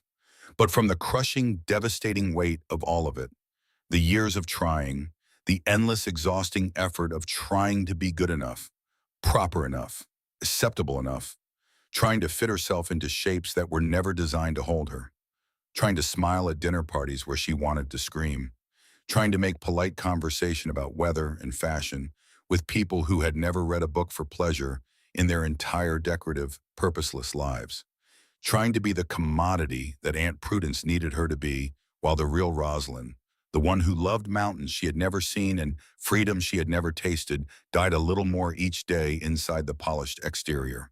And now this, after all of it, after the courage it had taken to steal and run and travel 2,000 miles alone, after the hope she had carried like a flame through 6 days of rattling stagecoaches and dusty way stations, after everything she had risked and lost and left behind, now this, dying alone on a mountain because she had dared to want something different. The tears came then, hot and salt and entirely useless, mixing with the blood and rain on her face until she could not tell which was which. She was crying for her parents, for the small house with the books and the laughter, for the girl she had been at 16 standing in the rain while dirt fell on coffins, for the woman she had tried to become, for the future she might never reach. She kept walking, one foot in front of the other. Then she heard it. Hoofbeats. The sound cut through the rain and the pain and the fog of exhaustion like a blade through silk, definite and rhythmic and unmistakable. Not the chaotic scramble of the runaway horses, which had been all panic and no pattern. This was controlled, deliberate. The sound of a single horse being ridden at a careful pace by someone who knew these roads and respected the conditions. Rosalind's head snapped up. Hope surged through her exhausted body with a violence that made her gasp. It was almost painful, this sudden resurrection of expectation. She had been preparing herself for death, adjusting to the idea with the resigned pragmatism that extreme physical suffering eventually produces, and now Hope was demanding that she recalibrate everything in an instant. She tried to stand straighter, tried to call out to make some sound that would carry through the rain and alert the approaching rider to her presence. But her voice emerged as barely a whisper. Words dissolved into gasping breaths that fogged in the freezing air and vanished before they could travel more than a few inches from her cracked and bleeding lips. The horse and rider emerged from the rain like something from a fever dream, like an image produced by a brain that had been starved of hope for so long that it had begun to manufacture its own. He was enormous. Even sitting on his massive black stallion, Rosalind could tell he was easily 6.5 feet tall, maybe more. The horse itself was large, a powerful animal with a broad chest and strong legs built for mountain terrain, but the man on its back made it look almost normal-sized. He sat the saddle with the kind of easy, unconscious confidence that spoke of years in that position, his body moving with the horse's rhythm rather than against it, man and animal operating as a single unit that had long ago forgotten the distinction between rider and mount. Dark hair was plastered to his head by the rainwater running down his face in streams that he did not bother to wipe away because wiping away rain on a mountain was an exercise in futility. A thick beard covered the lower half of his face, not groomed or shaped, but grown out of practicality and perhaps indifference to appearance, the beard of a man who had more important things to do than stand before a mirror. And his eyes, visible even through the curtain of rain, were the color of winter ice, pale blue, startlingly light against his dark hair and sun-darkened skin, cold and clear and shockingly intense, like looking directly into a January ski. A scar ran from his right temple down to his jaw. A thin, pale line against darkened skin that spoke of violence survived. Not a neat surgical scar, but a ragged one, the kind left by something sharp that had been moving fast. It should have made his face frightening. Instead, it gave it character the way a crack in a mountainside gives the mountain character evidence of forces endured rather than flaws to be concealed. He wore rough work clothes beneath a long coat that was nearly black with absorbed water, heavy boots, no gloves despite the cold. His hands on the reins were large and scarred and completely bare, either impervious to the temperature or simply indifferent to discomfort in a way that suggested discomfort was such a constant companion that it no longer warranted acknowledgement. This was not a man from Rosalind's world, not a man from parlors and tea parties and afternoon calls where gentlemen wore pressed suits and spoke in measured tones and never allowed their physical presence to overwhelm a room. This was something else entirely, something raw and real and perhaps dangerous in ways she could not yet calculate, something that should have terrified her, something that instead made her feel for the first time since the crash like survival was not just possible but probable. The rider saw her, his ice-blue eyes locked onto her figure, standing in the middle of the road, swaying, bleeding barely upright, clutching a leather trunk like it was the last solid thing in a dissolving world. His expression did not change, did not register shock or alarm, or the kind of theatrical concern that a Boston gentleman would have performed upon encountering a distressed woman on a public street. He simply assessed. His gaze swept over her from head to foot and back again in one fluid movement that took perhaps 2 seconds and seemed to miss nothing. The blood on her face, the torn dress, the shaking hands, the trunk she refused to release, the way she stood slightly tilted, favoring her right side where the ribs were damaged, the way her eyes, through all the pain and exhaustion and blood loss, held his with an intensity that was either bravery or delirium. He dismounted in one fluid motion. The movement was graceful in a way that seemed almost impossible for a man his size, the kind of controlled physical economy that comes from performing the same action thousands of times until it becomes as natural and effortless as breathing. His boots hit the muddy road with a sound that was barely audible beneath the rain, and then he was moving toward her with long strides that covered the distance between them in seconds. He did not speak, did not ask questions or demand explanations or perform any of the social rituals that polite society required when encountering a stranger. He simply bent and scooped her up in his arms. Rosalind should have protested. Every rule she had ever been taught, every principle of propriety and appropriate behavior between unmarried men and women demanded that she protest, that she insist he put her down, that she assert her dignity and independence and all the other abstract concepts that seemed suddenly absurd when contrasted with the concrete reality of hypothermia and blood loss and the very real possibility of dying on a mountain road in Colorado. She did not protest because she was so cold, so tired, so far beyond the boundaries of endurance that the rules of polite society had become as meaningless as the conversation at one of Prudence's dinner parties. And because his body was warm, impossibly radiantly warm, heat poured from him like heat from a furnace surrounding her, penetrating the wet fabric of her clothes, reaching muscles that had been clenched against the cold for hours and convincing them one by one to release.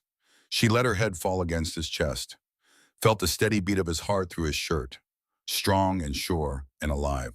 A rhythm so solid and reliable that it seemed impossible that the universe which produced it could also produce stagecoach accidents in mountain storms and death.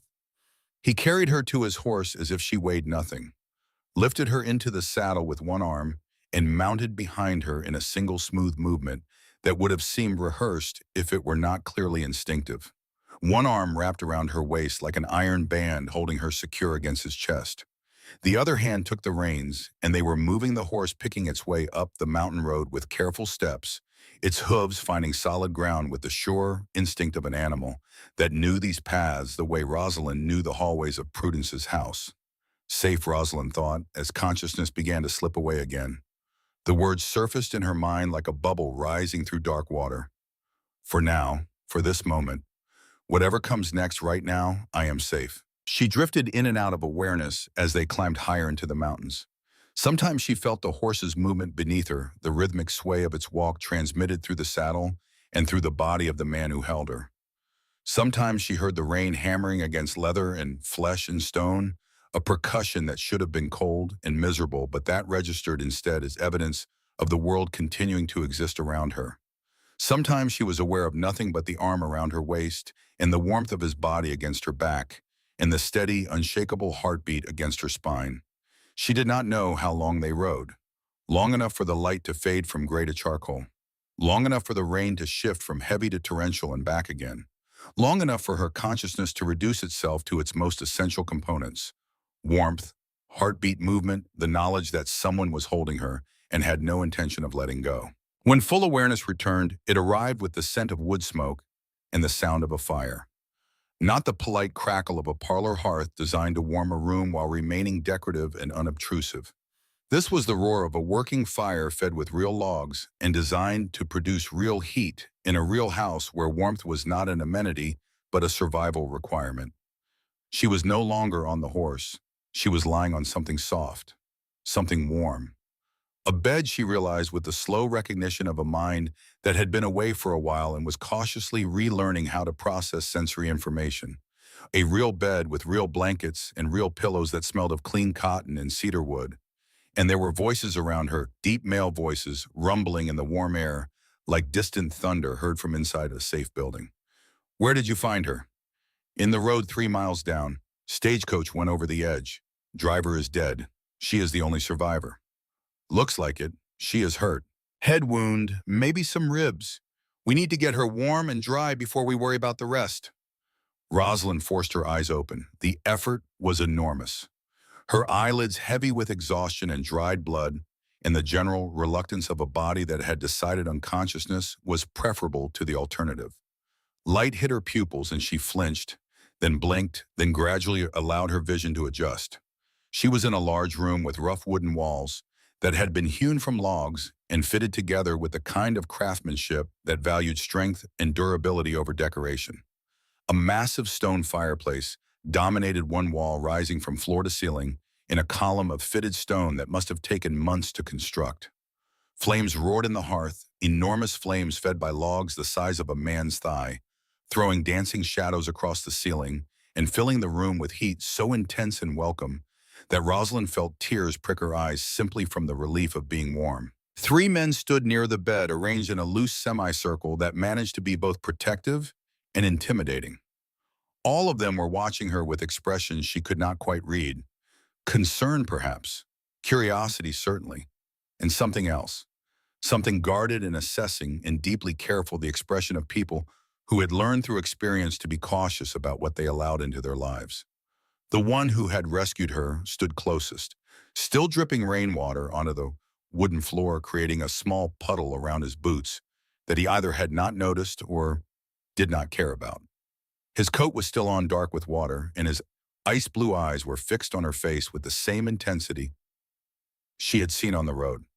Up close, the scar on his face was more visible, a thin white line that started at his temple and traced down across his cheekbone to his jaw, bisecting the dark stubble of his beard. Beside him stood another man, slightly less tall, but just as powerfully built and with the same dark hair, but clean-shaven, revealing a strong jaw and a mouth that looked like it had forgotten how to form a smile sometime around the same era that whatever caused the first man's scar had occurred. His eyes were hazel, a warm color that contrasted sharply with the coolness of his expression, and they studied her with a quiet intensity that felt less like curiosity and more like evaluation, like she was a problem to be solved or a threat to be assessed. The third man stood slightly apart from the others, leaning against the stone mantel of the fireplace, with his arms crossed over his chest. He was blond where the others were dark, his hair the color of summer hay, and his features were gentler, more refined, with a sensitivity around the eyes and mouth that spoke of education and introspection. He was no less imposing in size than the other two, broad-shouldered and obviously strong, but he carried his strength differently. Less like armor and more like something he had been given and was not entirely sure what to do with. His eyes were green, not the pale, watery green of eastern gardens, but a deep forest green that held something warm beneath its surface. Something that might have been concern, or might have been calculation, or might have been both simultaneously, the way that forest light can be both beautiful and obscuring at the same time. All three wore rough work clothes stained with evidence of their daily labor. Mud and animal musk, and the particular patina of honest sweat that accumulates on fabric worn by men who work with their bodies rather than sitting behind desks. All three were large in ways that made the substantial room feel slightly too small. And all three looked at her the way men look at something unexpected. Something that has appeared in their world without invitation and must now be dealt with one way or another. Rosalind tried to sit up. Her body immediately vetoed this decision. Pain lanced through her head, her ribs, her left shoulder, a coordinated assault of damaged nerves that sent her gasping back against the pillows, with stars exploding across her vision. Easy. The dark-haired man who had rescued her moved closer. His large hand pressed gently but firmly on her shoulder, keeping her down. The hand was warm through the blanket, calloused and scarred, the hand of a man who had spent his life gripping tools and reins and whatever else this mountain life required. But the pressure was carefully controlled, strong enough to restrain, but gentle enough not to hurt. "You took a hard fall. Do not try to move yet." His voice. She had not heard it on the road when he had communicated entirely through action rather than words. Now it rolled through the warm room like stone tumbling in a river, deep and rough around the edges, but carrying beneath its surface a current of something that was not quite tenderness, but lived in the same territory. The kind of voice that expected to be obeyed, not because it threatened consequences, but because it carried the natural authority of someone who was accustomed to making decisions and seeing them implemented. Rosalind found herself going still under his touch, whether from pain or exhaustion or something else entirely, something she did not have the energy or the vocabulary to examine. She could not have said. "Who are you?" Her own voice came out thin and reedy, barely recognizable as belonging to the same woman who had spoken French and debated literature and commanded servants in another lifetime, that was already beginning to feel like a dream she had once had about someone else. The three men exchanged glances. Some silent communication passed between them, quick and practiced. The kind of wordless conversation that only happens between people who have known each other so long and so deeply that spoken language becomes redundant. A question asked with a raised eyebrow, an answer given with a slight nod, a decision reached in the space between heartbeats. Then the one with his hand on her shoulder spoke. I am Everett Dunhill. His ice blue eyes held hers, and she noticed for the first time that they were not cold. Or rather, they were cold on the surface the way a frozen lake is cold on the surface.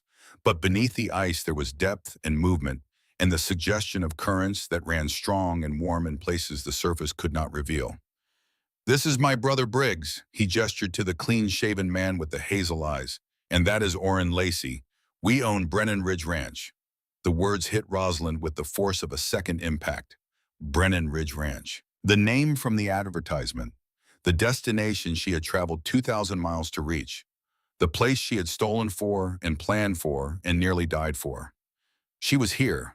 Against all odds and reason and probability, she was here. But something was wrong.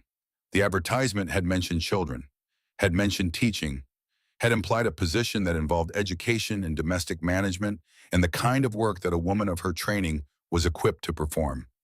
But there are supposed to be children, she managed.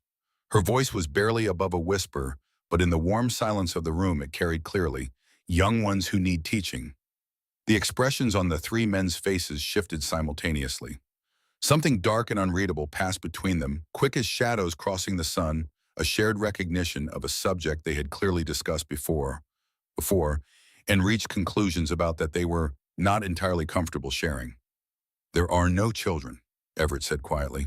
His ice-blue eyes held hers without flinching, without apology, without any attempt to soften the impact of what he was saying. There never were. Rosalind stared at him. Her exhausted mind struggled to process his words, to fit them into a framework of understanding that had already been shattered by the crash and the pain and the long walk through the rain. If there were no children, then why had they advertised for a bride? Why had she traveled 2,000 miles? Why had she risked everything for a position that did not exist? I do not understand, she whispered. Briggs spoke then. His voice was rougher than his brother's, carrying an edge that could have been anger or protectiveness, or both the voice of a man who processed the world through suspicion, first and trust only after extensive verification. We did not place the advertisement. Our former housekeeper did, before we fired her for stealing. He paused, his jaw tightening visibly, muscles bunching beneath the skin. Dottie Skaggs. Apparently she wanted revenge. She placed advertisements for positions that do not exist, hoping to cause us trouble. The words landed on Rosalind like physical blows, each one striking a different part of her already battered emotional landscape. No position, no job, no reason to be here at all. She had stolen money from her aunt, fled across the country, nearly died on a mountain road, all for a lie. One vindictive woman's revenge against three men Rosalind had never met, expressed through an advertisement designed not to fill a need, but to create chaos. Then I came all this way for nothing. Her voice sounded hollow even to her own ears, empty in the way that a room sounds empty after all the furniture has been removed. The position does not exist. I have no qualm, no money to return east, no way to survive. The three men were silent. The fire crackled and popped in the hearth, sending sparks up the chimney into the storm above. Rain hammered against the windows. Wind pressed against the walls. And three men and one woman occupied a silence that felt like the space between one life ending and another beginning. Finally, Orrin spoke. His voice was different from the brothers, softer, more modulated, carrying the cadences of education and careful thought. The voice of a man who chose his words the way a craftsman chose his tools, selecting each one for its fitness to the task at hand. The position could exist if you are willing to stay. He uncrossed his arms and moved forward from the fireplace, and in the warm light, his green eyes held something that was neither pity nor calculation, but a genuine and careful consideration of possibilities. We do need help managing the household. The place has gone to hell since we fired Dottie. Rosalind's laugh came out bitter and broken, more cough than humor. But I am trained to teach children, not to keep house for three bachelors in the middle of nowhere. Everett's ice-blue eyes held hers, steady, unflinching, offering no comfort but also no deception. You are also a woman with no other options, injured on our mountain with nowhere else to go. We are offering you a position, room and board, and safety.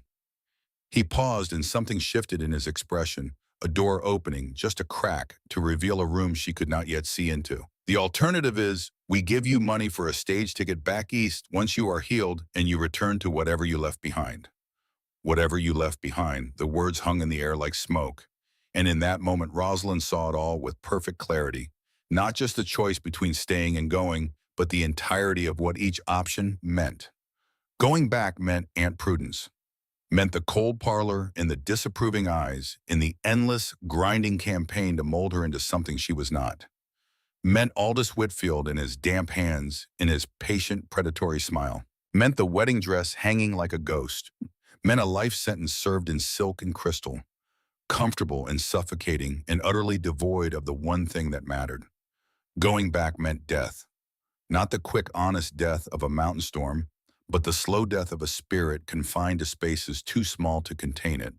The death she had been dying for 8 years.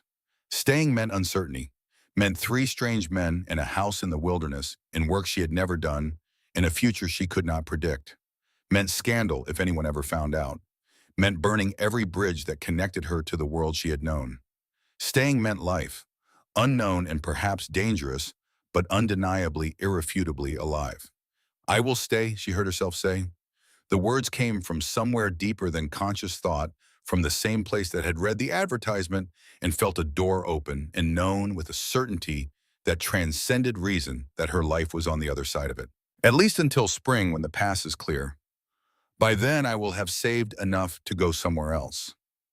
Something that might have been satisfaction flickered across Everett's face, quick as lightning gone, before she could be sure she had seen it. Good. Now lie still while I clean that wound. You might have a concussion. Rosalind wanted to protest that it was improper for a man to tend her injuries, that the rules she had been raised with required a female attendant for such intimate ministrations, that a proper lady would rather suffer in silence than submit to the touch of a strange man's hands on her face. But exhaustion dragged at her like weights tied to her limbs, and the warmth of the bed was pulling her down into its embrace, and the pain in her head had reached a pitch where the promise of relief outweighed any consideration of propriety. She lay still as Everett's surprisingly gentle hands cleaned the gash on her forehead. His touch was careful despite his size, moving across her skin with practiced precision that spoke of years tending to injuries both human and animal, in a place where the nearest doctor was a day's ride away, and self-sufficiency was not a virtue, but a survival requirement. His fingers were scarred from hard work, calloused and strong, but they moved with a delicacy that seemed almost impossible from hands that large. Briggs brought water and clean cloth without being asked, anticipating his brother's needs with the silent efficiency of long partnership. Orrin added more wood to the fire, adjusting the logs with movements that were economic, and practiced the gestures of a man who had performed this same task 1,000 times and would perform it 1,000 more. They moved around her with a coordination that was almost beautiful. 3 men who knew each other so well that language had become largely unnecessary between them. A lifted chin from Everett and Briggs was already reaching for the bandages. A glance from Orrin and Everett was adjusting his position to give better access to the wound. They functioned as a single organism with 3 bodies, each part performing its role without instruction, because the roles had been established long ago and practiced daily until they were as natural as breathing. When Everett finished bandaging her head, he sat back on his heels and studied his work with the critical eye of a man who was his own harshest judge. The bandage was neat and firm, professional in its execution, if not in its provenance. It would hold. You will need to rest for a few days, he said. That was a hard hit. We will bring you food and check on you regularly. He gestured at the room around them. This is the spare room, right next to the kitchen. You will hear us moving around, but you will have privacy. Thank you, Rosalind whispered. The words felt inadequate, like trying to contain an ocean in a teacup. For saving me. For not leaving me to die. Everett's expression did not change. His face remained as impassive as mountain stone, as unreadable as the surface of a frozen lake. But something flickered in those ice-blue eyes, something that might have been warmth, or might have been warning, or might have been the complex fusion of both that happens when a man who has built walls around his heart encounters something that makes those walls feel less necessary and more dangerous simultaneously. We are not monsters, Miss Marchetti, he said. We are just men trying to survive on this mountain. Then he leaned slightly closer, and Rosalind caught the scent of him. Pine and leather and rain, and something underneath those surface notes that was purely masculine, purely physical. The scent of a body that worked hard and lived honestly, and did not attempt to disguise itself with the colognes and pomades that Boston gentlemen wore like olfactory armor. But I should warn you now before you commit to staying. This is not civilization. We do not follow Eastern rules here. We do not pretend to be gentlemen when we are not. If you stay, you will see sides of men you have probably never seen before. And if that frightens you, it is better you know now. What do you mean? Rosalind asked. Part of her was not sure she wanted to know, but a larger part, the part that had stolen money and boarded a stagecoach and survived a crash that killed the driver, needed to hear whatever he was about to say. Everett's gaze intensified. The ice in his eyes seemed to deepen, to take on layers that revealed more rather than less, like looking through clear water to the stones beneath. I mean, we work hard, we live rough, and we do not hide what we are. If you are looking for proper gentlemen who will treat you like a delicate flower, you have come to the wrong place. He paused. We will respect you. We will protect you. But we will not pretend to be something we are not. Rosalind met his eyes, saw something dangerous there, something that every lesson at the Preston Academy and every lecture from Aunt Prudence had trained her to recognize as a threat and avoid at all costs. Instead of fear, she felt something unexpected, a quiet settling in her chest, the sensation of arriving somewhere you did not know you were traveling to and recognizing it immediately as the place you were supposed to be. I am not looking for gentlemen, she said. I am looking for survival. Everett's smile was brief and sharp, appearing and disappearing so quickly that she might have imagined it. But in that fraction of a second, his face transformed. The severity softened. The ice warmed. And Rosalind caught a glimpse of the man who lived behind the fortress, and what she saw was neither monster nor gentleman, but something far more interesting. Then you will fit right in, he said. Rest now, we will talk more in the morning. The three men left, closing the door softly behind them. Rosalind lay in the warm bed, listening to their voices fade as they moved deeper into the house. She heard the bass rumble of Everett's voice giving instructions, the sharper tones of Briggs asking questions, the measured cadence of Orrin responding. Three voices weaving together into a conversation she could not decipher, but could feel the way you can feel music through walls even when you cannot make out the melody. She should be terrified. She knew this with the rational part of her mind that was still functioning. She was alone in the wilderness with three strange men who were larger and stronger than her. The job she had traveled for did not exist. She had nearly died today. She was injured and penniless and completely at the mercy of people she had known for less than an hour. But all she felt was a strange anticipation, a sense of standing at the edge of something brusque and unknown, the way she had felt when the mountains first appeared on the horizon. Not safe exactly, but alive. More alive than she had been in 8 years of safety and propriety in the careful, measured existence that Aunt Prudence had constructed for her. The governess who had left Boston was already gone, left behind on that mountain road with the overturned stagecoach and Gus Pembrey's broken body and the ruins of a plan that had been built on a lie. In her place was someone new, someone who did not yet have a shape or a name, just a clear understanding of what she was becoming. Someone who would have to be harder, stronger, more adaptable than anything the Preston Academy had prepared her for. Someone who could survive in a place where Eastern rules did not apply. Rosalind closed her eyes. The fire crackled in the next room. Rain hammered against the windows. And somewhere in the house, three men were discussing her future in voices she could feel but not hear. She slept, and she dreamed of ice-blue eyes and hands that could crush or protect with equal ease, of mountain peaks that touched the sky and valleys that stretched to forever, of a world where the word ruined did not mean what Boston thought it meant, of freedom, of home. By the end of her first week at Brennan Ridge, Rosalind had learned three things that would define the rest of her life. The mountains could kill you in 100 different ways, and they would not apologize for any of them. Wow. The men who lived here were not like any she had ever known. Not better or worse than Boston gentlemen, but fundamentally different in ways that went deeper than manners and clothing and the rules of polite conversation. And she was beginning to feel something for all three of them that no amount of Preston Academy training had prepared her to understand. That last realization terrified her more than the mountains ever could. The wounds healed faster than anyone expected, including Rosalind herself.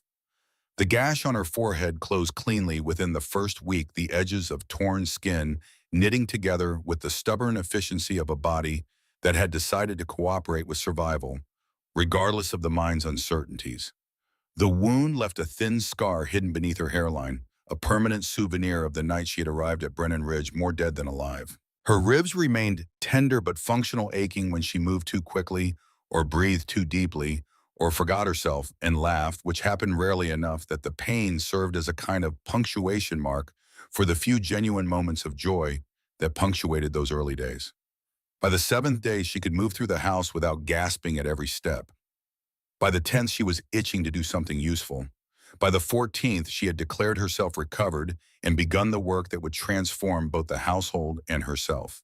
The house was larger than she had imagined, from her first blurred glimpse through pain and exhaustion in the fog of near death. It was a two-story log structure, built with the kind of craftsmanship that valued permanence over beauty, though it achieved both through the sheer quality of its construction. The massive stone fireplace rose all the way to the ceiling of the main room, a monument to the labor required to haul and fit each stone into place. Windows looked out over a valley so beautiful it stole her breath every time she passed them, framing views of snow-capped peaks and pine forests, and the silver thread of a river winding through the valley floor far below. The kitchen was equipped with a massive black iron stove that radiated heat like a living thing and required constant feeding to maintain its temperature. Shelves lined the walls, stocked with supplies that had been organized according to a system that appeared to be based on chaos theory. Solid wooden furniture filled the rooms, handcrafted pieces worn smooth by years of daily use, chairs and tables, and shelves that bore the marks of the tools that had shaped them in the hands that had used them. It was rough by Boston standards.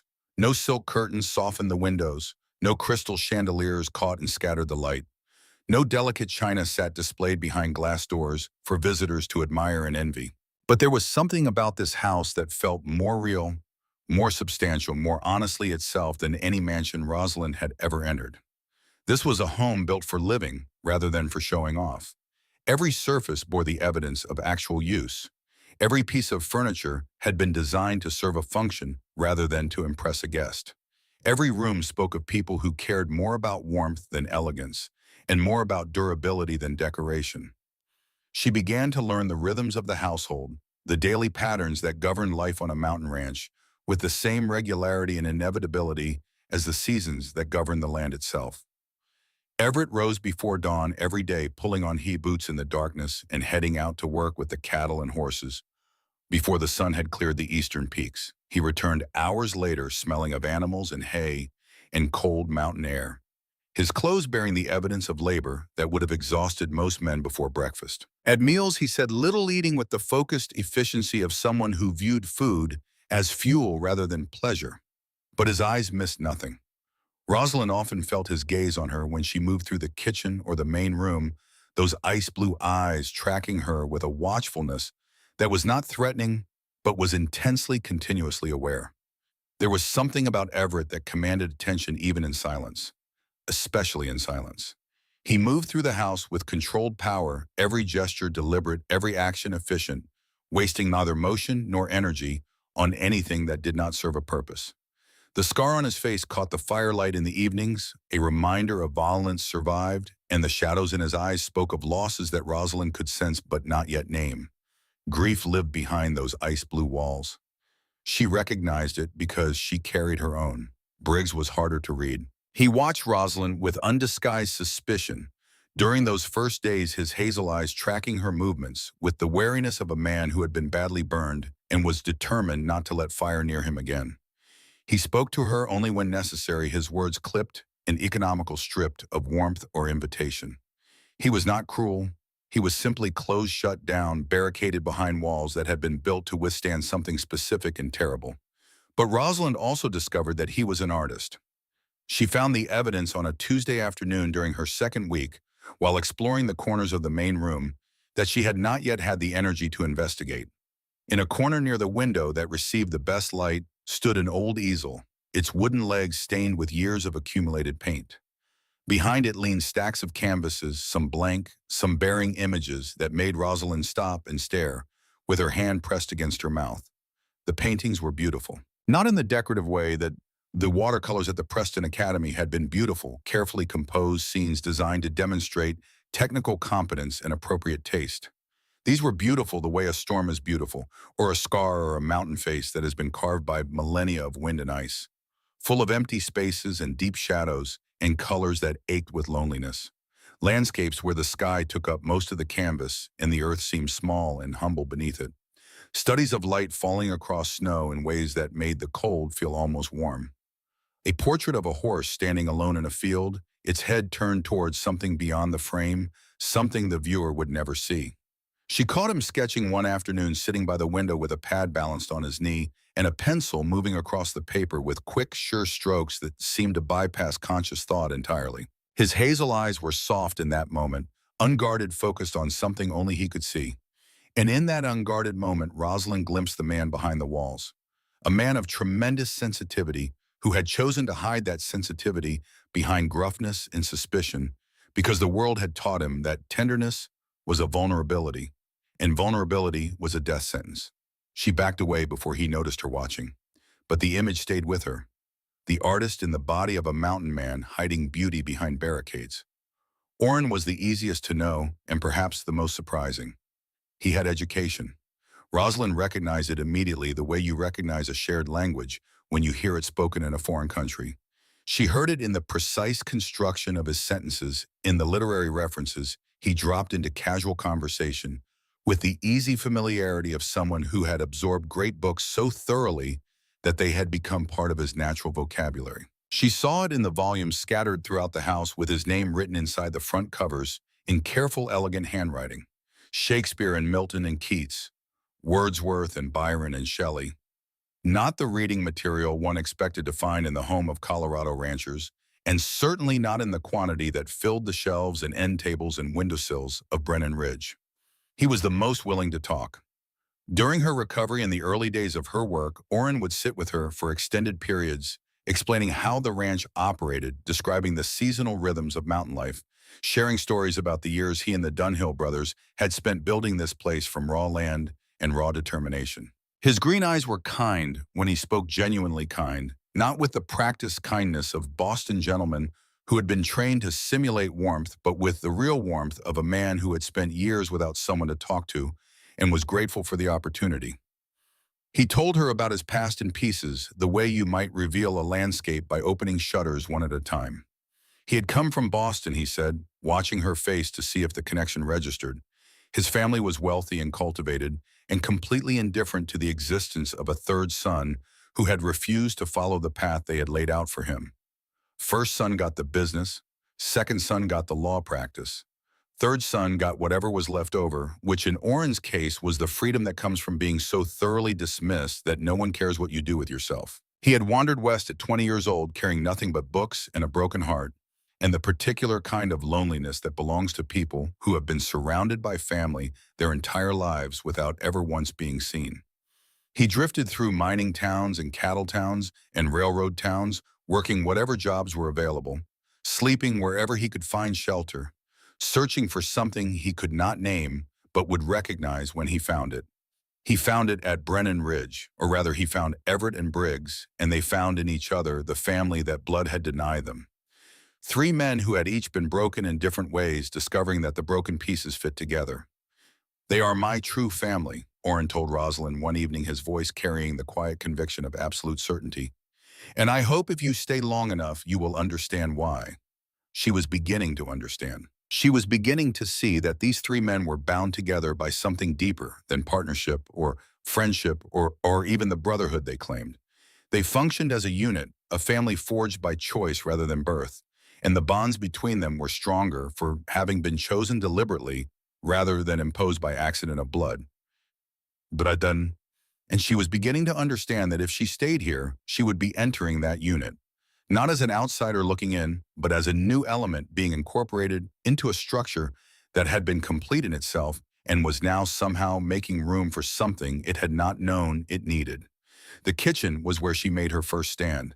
Dottie Skaggs had clearly been incompetent long before she turned vengeful, and the kitchen bore the evidence of years of neglect disguised as work. Flour stored next to kerosene, sugar next to lye soap, dried provisions jumbled together without regard for type or expiration, creating an archaeological record of meals past that was more horrifying than informative. The massive iron stove was caked with grease so thick it had developed its own topography, and the pots and pans were crusted with burns that spoke of a woman who had treated cooking as an adversarial process. Rosalind attacked the chaos with the kind of focused determination that Aunt Prudence had always tried to direct towards social climbing, and Rosalind had always wanted to direct towards something real. She inventoried every item in the pantry, creating lists with the same methodical precision she would have applied to cataloging a library. She discarded what had spoiled, and it was a considerable amount. She reorganized what remained according to a system that made sense, grouping items by type and usage, placing frequently needed ingredients within easy reach and rarely used items on higher shelves. She scrubbed surfaces until they gleamed, discovering beneath the layers of grime and grease that the kitchen was actually quite well designed. She learned to operate the massive iron stove without setting anything on fire, a process that involved several near disasters and one spectacular failure involving cornbread that emerged from the oven resembling a piece of volcanic rock. She began cooking meals that were simple but edible, improving with each attempt as she learned through practice what cookbooks had only described in theory. The men noticed. They said little because these were not men who communicated approval through words. But Rosalind saw the way Everett nodded almost imperceptibly when she served biscuits that were actually fluffy, a nod so slight that a casual observer would have missed it entirely, but that Rosalind recognized as the highest praise this particular man was capable of offering. She saw Briggs reach for seconds of a venison stew that had turned out surprisingly well, his hazel eyes betraying a flicker of surprise that he quickly concealed behind his usual mask of guarded neutrality. She saw Orrin smile when she remembered, without being told, that he liked his coffee with sugar but no cream. Small victories, but they felt like more than their size suggested. They felt like the first bricks in a foundation being laid for something she could not yet see, but could feel taking shape beneath her. She learned their individual preferences with the attention to detail that made household management possible. Everett drank his coffee, black and strong enough to strip paint. Briggs despised onions with a passion that seemed wildly disproportionate, and that Rosalind suspected had a story behind it that she might someday be told. Orrin would eat anything set before him, but had a particular fondness for fresh bread that bordered on religious devotion. All three consumed food in quantities that initially astonished her, their bodies burning through calories with the relentless efficiency of furnaces fed by the endless labor of ranch work. The days fell into patterns that became rhythms, that became eventually the heartbeat of her new life. She woke before dawn to start fires and prepare breakfast. She cleaned and organized while the men worked outside. She prepared lunch, which they often ate quickly between tasks. She worked on dinner through the afternoon, learning through trial and error, an occasional spectacular failure what worked and what did not. By evening, she was exhausted, but it was a good exhaustion. The tiredness of useful work rather than the deadening fatigue of meaningless social obligations. For the first time in 8 years, Rosalind fell asleep each night, knowing that her day had mattered, that the work she had done had been real and necessary and valued by real people rather than performed for appearance and judged by artificial standards. And that knowledge was worth more than all the silk dresses in Boston. 1 month into her time at Brennan Ridge, something began to change. Rosalind noticed it first in the way Everett watched her. His ice-blue eyes would follow her movements across a room, lingering on her hands as she worked on her face, as she concentrated on the loose strands of hair that escaped her pins as the day wore on. He would hold her gaze a moment too long before looking away, and in that moment before the ice closed over again, she could see heat beneath the surface. She noticed it in Briggs. He had started sketching more frequently, his pencil moving across paper whenever she was nearby, and the sound of graphite on parchment had become the background music of her afternoons. She did not see what he drew. He kept his sketchbook angled away from her line of sight, with the protective instinct of a man who understood that what he was creating was a confession. She noticed it in Orrin, the way he found reasons to stay inside when the other two went out to work, The way conversations that should have lasted 5 minutes stretched to 30, then 60, then the entire afternoon. The way his green eyes held hers with an intensity that went beyond friendliness and into territory that had no name in the vocabulary of a Boston debutante. And she noticed it in herself. The way her pulse quickened when one of them entered a room. The way she had started wearing her hair down more often, telling herself it was simply more comfortable, knowing that this was not the whole truth. The way she chose her more flattering dresses each morning, claiming the others needed mending, aware that the claim was a fiction designed to disguise a desire she was not yet ready to name. Something was building. She could feel it the way you feel a storm gathering beyond the mountains, pressure accumulating in the atmosphere until the air itself becomes heavy and electric and charged with the promise of transformation. Everett taught her to ride. He stood behind her in the saddle, his hands covering hers on the reins, guiding her grip and her posture, and the subtle shifts of weight that communicated intention to the horse beneath him. His body was solid against her back, radiating heat that she felt through every layer of clothing, and his breath came warm against her ear as he spoke instructions in that deep, rumbling voice. She found it difficult to concentrate on the lesson. Briggs showed her his sketchbook one afternoon, approaching her after supper with the hesitant determination of a man who had spent hours arguing with himself about whether this was wise and had finally decided that wisdom was overrated. Inside were dozens of portraits of her. Rosalind cutting bread, her hands dusted with flour. Rosalind reading by the fireplace, her face lit by amber light. Rosalind laughing at something Orrin had said, her head thrown back and her eyes bright. Rosalind looking out the window with an expression she did not recognize as her own. Something yearning and open, and so vulnerable that seeing it rendered in pencil and shadow made her heart contract. She stood frozen before those sketches, unable to speak. Then she looked up and found Briggs standing in the doorway, watching her with an intensity that had nothing guarded about it, nothing suspicious, nothing protected, just raw, unshielded feeling laid bare in the space between them. They stared at each other across the room in silence that said more than words could have. Then Briggs turned and walked away without speaking, and Rosalind understood that what he had shown her was not a sketchbook, but a declaration. Orrin read poetry to her by firelight on winter evenings, his cultivated voice giving new life to verses she had studied in school but never truly heard. Keats and Shelley and Byron, words about beauty and passion, and the exquisite pain of wanting something so intensely that the wanting itself becomes a kind of possession. She closed her eyes and let the poetry wash over her, feeling it resonate in places she had not known she had. When she opened her eyes, all three men were watching her. Three different faces, three different expressions. But beneath the differences, the same thing. The same hunger carefully held in check. The same reverence disguised as patience. The same waiting. The tension was building towards something, and Rosalind could feel it approaching with the same inevitability as the winter storms that swept down from the peaks. Then came the night that changed everything. Not with words or declarations or any of the romantic gestures that novels had taught her to expect, but with wolves. The blizzard hit in mid-January with a violence that made every previous storm seem like a rehearsal. Temperature dropped to 40 below in the first hour and kept falling. Snow fell so thick and fast that the world beyond the windows became a solid wall of white, a howling void that erased the mountains and the valley and every feature of the landscape, until nothing existed beyond the circle of warmth created by the fire in the walls. On the second night, Rosalind heard the howling. Not the wind, though. The wind was howling, too, screaming around the corners of the house with a fury that rattled the windows and pushed drafts through every crack and seam. This was different, deeper, more deliberate, a sound that rose and fell with its own rhythm, carrying information in its cadences that the human ear could interpret even without understanding. Hunger, desperation, the particular madness that seizes wild things when winter pushes them past the boundaries of their endurance. Wolves, driven down from the high peaks by the severity of the storm, forced into lower elevations where food was scarce, and the presence of livestock created an irresistible gravitational pull. By the third morning, Rosalind could see their tracks from the kitchen window. Paw prints in the snow circling the barn, and the livestock pens in patient patterns that spoke of intelligence and coordination and the calm certainty of predators who understood that patience was more effective than speed. The tracks multiplied each night. 5 sets became 10. 10 became more than she could count.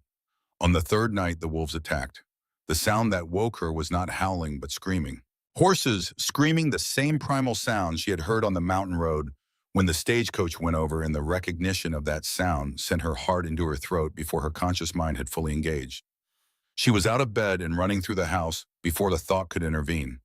Everett and Briggs were already gone, their boots and coats missing from the hooks by the door, and she could hear gunfire from the direction of the barn, sharp cracks that split the howling darkness like lightning bolts aimed at the earth. Oren stood at the front door with a rifle, his face grim in the lamplight. "Stay inside," he said, not asking, telling. Rosalind did not stay inside. She grabbed the revolver that Everett had taught her to use during her riding lessons, a heavy piece that kicked hard when fired, but that she had learned to handle with a steadiness that had surprised all three men. She ran to the back door, the one that faced the chicken coop and the secondary fence line, because if the wolves had attacked the barn from the front, the back was unguarded. She was right. A wolf came through the gap in the fence like gray smoke, silent and enormous, moving with the fluid economy of a creature designed by millennia of evolution for exactly this purpose. Rosalind saw it in the moonlight that filtered through breaks in the storm clouds, saw its eyes catch the light and glow with pale fire, saw its body coil as it spotted the henhouse and calculated the angle of attack. She raised the revolver, steadied her hand, breathed the way Everett had taught her, and fired. The shot caught the wolf in the shoulder, spinning it sideways. It yelped a sound more surprised than pained, and then it was gone, scrambling back through the gap in the fence and vanishing into the white darkness with a speed that seemed impossible for an injured animal. But wolves, Rosalind would learn, were built to survive damage that would cripple lesser creatures. More gunfire from the barn, shouts that she recognized as Everett's voice giving commands with the calm authority of a man who had been in danger before and understood that panic was the most lethal threat in any crisis. Then silence. A silence that stretched and stretched until it became unbearable. Then Everett's voice, distant but clear. "They are gone. Check the stock." They lost 2 cattle that night. The wolves had pulled them down before the men reached the barn, and there was nothing to be done for animals whose throats had been opened by predators operating on the far side of desperation. But the horses survived, including the foal born earlier that winter, the one they had saved during the breech birth that felt like a lifetime ago. The chickens survived because Rosalind had been at the back door with a revolver and the willingness to use it. Afterwards, in the kitchen with coffee brewing and blood still visible on Briggs's forearm, where a wolf had raked its claws through his coat sleeve and into the flesh beneath, Rosalind cleaned and bandaged his wound. Her hands were steady, steadier than they had been the night she picked the lock on Prudence's desk, steadier than they had been when she boarded the stagecoach in Boston. She cleaned the torn skin with warm water and applied salve with the same careful precision she had learned from watching Everett tend her own wounds weeks earlier, and she felt Briggs go very still beneath her touch. She looked up and found his hazel eyes watching her from inches away, and for the first time there was nothing guarded in them, nothing suspicious, nothing held in reserve. Just warmth, just gratitude, just the naked vulnerability of a man who had been touched with tenderness and did not know how to protect himself against it. His hand came up slowly and covered hers where it rested on his bandaged arm, large fingers closing gently over small ones. He did not speak, neither did she. They held each other's gaze in the warm kitchen, while the storm raged outside and the coffee pot bubbled on the stove, and the distance between strangers and family contracted by another immeasurable degree. Then Briggs released her hand and looked away, and the moment passed. But something fundamental had shifted in the architecture of their relationship, a load-bearing wall removed to reveal a larger room behind it, and they both knew it, and they both knew the other knew it, and neither of them said a word. That night, after the wolves and the gunfire and the blood and the bandaging, Rosalind lay in her bed and understood with perfect clarity what was happening to her. She was not falling in love with one man. She was falling in love with 3, with Everett's strength and buried tenderness, with Briggs's fierce sensitivity hidden behind barricades of suspicion, with Oren's gentleness and education, and the loneliness he had carried for 20 years before finding this place.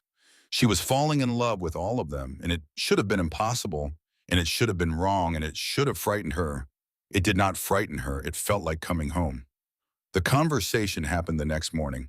All four of them around the kitchen table, coffee growing cold, the winter light falling through windows that still bore scratches from the wolves' assault on the walls. They told her their stories, not the edited versions she had received in pieces over the preceding weeks, but the full, unvarnished truth. Each man laying his scars on the table like cards in a game where the stakes were everything. Everett spoke first, his wife Lorelei and his daughter Ivy taken by winter fever 7 years before. He had been hunting 2 days' ride from home. When he returned, they were already dead. Lorelei still holding Ivy in her arms. He dug their graves himself in frozen ground. It took 3 days. His voice did not break as he told the story. It had moved beyond breaking into a territory where the pain was so old and so thoroughly integrated into the structure of his being that it no longer required expression. It simply was, part of him, like the scar on his face, like the ice in his eyes. Rosalind reached across the table and placed her hand on his, her small, pale fingers resting on his scarred, calloused palm. She did not plan the gesture. It came from a place deeper than planning, from the part of her that recognized grief in others because she carried so much of her own. Something changed in Everett's eyes as he looked down at their joined hands. A fracture in the ice. Not large, not dramatic, but visible like the first crack in a frozen lake when spring begins its slow, patient work. Briggs spoke next. Engaged 5 years ago to a woman named Marguerite, beautiful and charming and eloquent in her declarations of love. She left him the week before their wedding, ran off with a banker from Denver, took half his savings when she went, left nothing behind but a portrait he had painted of her and a capacity for trust that had been shattered so thoroughly that Briggs had spent 5 years trying to reassemble the pieces and was not certain he had succeeded. "That is why you did not trust me at first," Rosalind said quietly. Briggs met her eyes. His jaw was tight, the muscles working beneath the skin, but his voice was steady. "You have proven yourself different. You stayed through the winter, worked beside us, showed your strength 100 times. I was wrong to doubt you." Orrin told his story last, the Boston family that had treated him as surplus inventory, the father who communicated primarily through disapproval, the mother who communicated primarily through absence, the siblings who communicated not at all. 20 years of being invisible in a house full of people, followed by a desperate westward flight that ended when he found two men on a mountain who looked at him and actually saw someone worth seeing. "They are my true family," Orrin said, his green eyes steady and certain. "And now you are too." Then Everett leaned forward and said the words that would define the rest of Rosalind's life. "We share everything, work, responsibility, decisions. If you become part of us, truly part of us, you would belong to all three. Not to one man, to all three." The room went silent. The fire crackled, the wind pressed against the walls, and Rosalind Marchetti, who had been raised to believe that a woman's value was determined by her attachment to a single suitable man, looked at three unsuitable men and saw her future. "I will think about it," she said, "but I want you to know that I am not afraid. I have been afraid of many things in my life. Aunt Prudence, Aldous Whitfield, the life that was planned for me. But you know, you saved my life, gave me a home, treated me like a person instead of a commodity. That means more than you will ever know." The decision came on a night in late January when the blizzard returned with renewed fury and the temperature dropped so low that the water in the kitchen bucket froze solid between supper and bedtime. Three men stood before Rosalind in the firelight and asked the question that had been building since the moment Everett lifted her from the snow on a mountain road. "Do you want to belong to us? Truly belong?" Rosalind thought about the wedding dress in Boston, about Aldous Whitfield's damp hands, about Aunt Prudence's cold calculations, about the years of pretending to be something she was not. Then she thought about the warmth of Everett's arms when he carried her from the road, about Briggs's sketches, each one a love letter drawn in graphite and shadow, about Orrin's poetry and his kindness and the way he made her laugh even on the hardest days. "Yes," she said, her voice was steady as mountain stone. "I want to belong to you, all of you."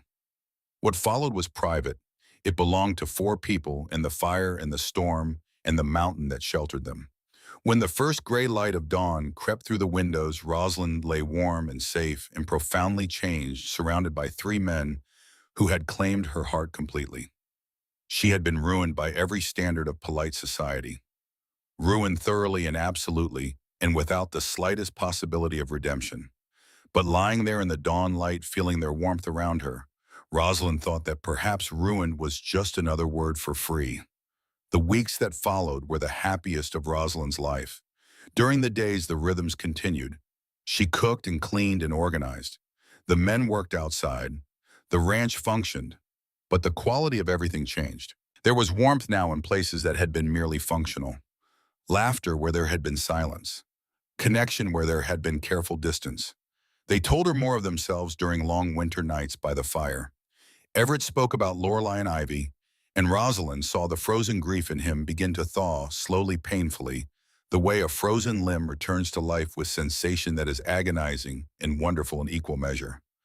"I was not there to protect them," he whispered one night, his face turned away from the light. "I should have been there." Rosalind touched the scar on his face, tracing its length with gentle fingers. "You could not have defeated a disease, Everett. You are not God. You are just a man who did his best."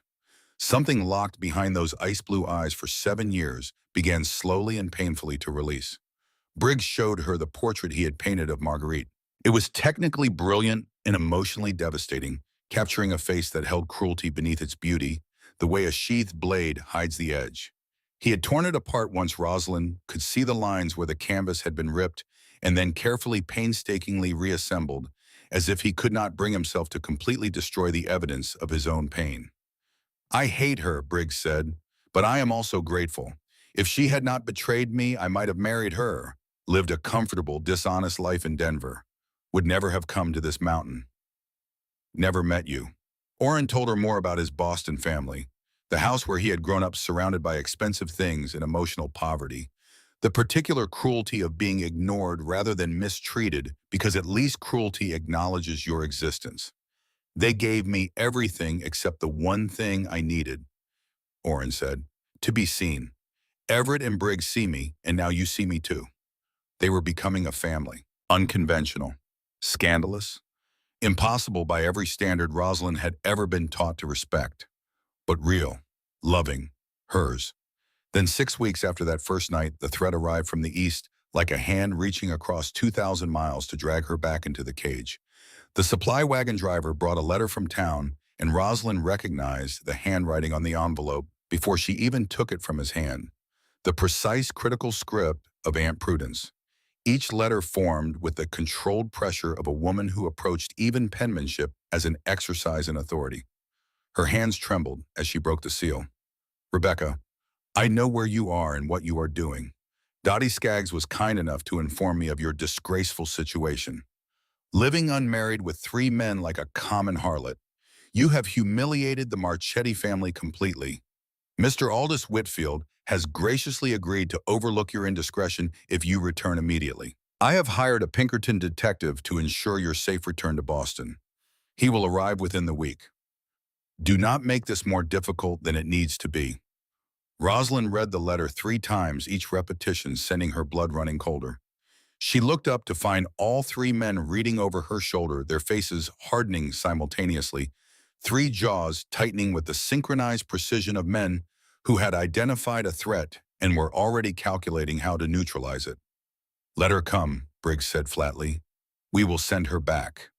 "You do not understand," Rosalind shook her head. "My aunt has connections. She could bring the law, claim I am mentally unsound, force me back against my will. Not if you are married." Orrin's voice was quiet but carried the weight of a solution that had been waiting to be spoken. The room went silent. Everett and Briggs turned to stare at him. "Legally, she is protected if she is any of our wives."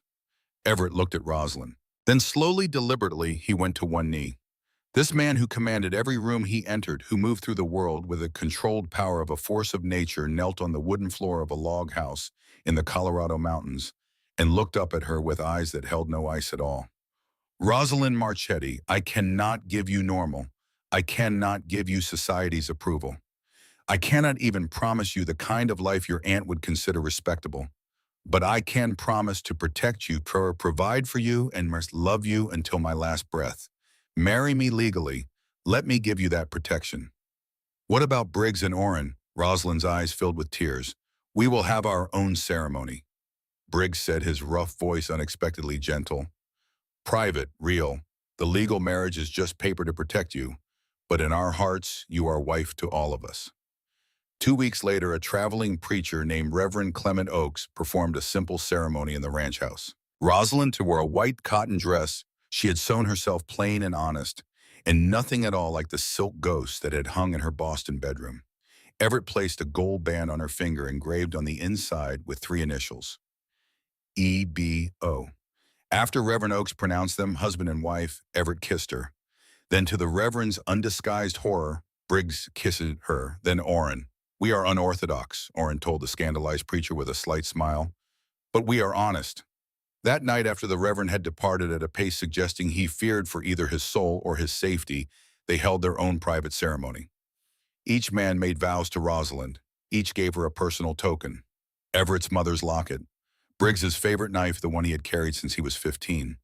Orrin's grandmother's pearls, brought from Boston in a velvet pouch that he had carried across 2,000 miles of American landscape. And Rosalind promised to love all 3 of them for as long as she lived.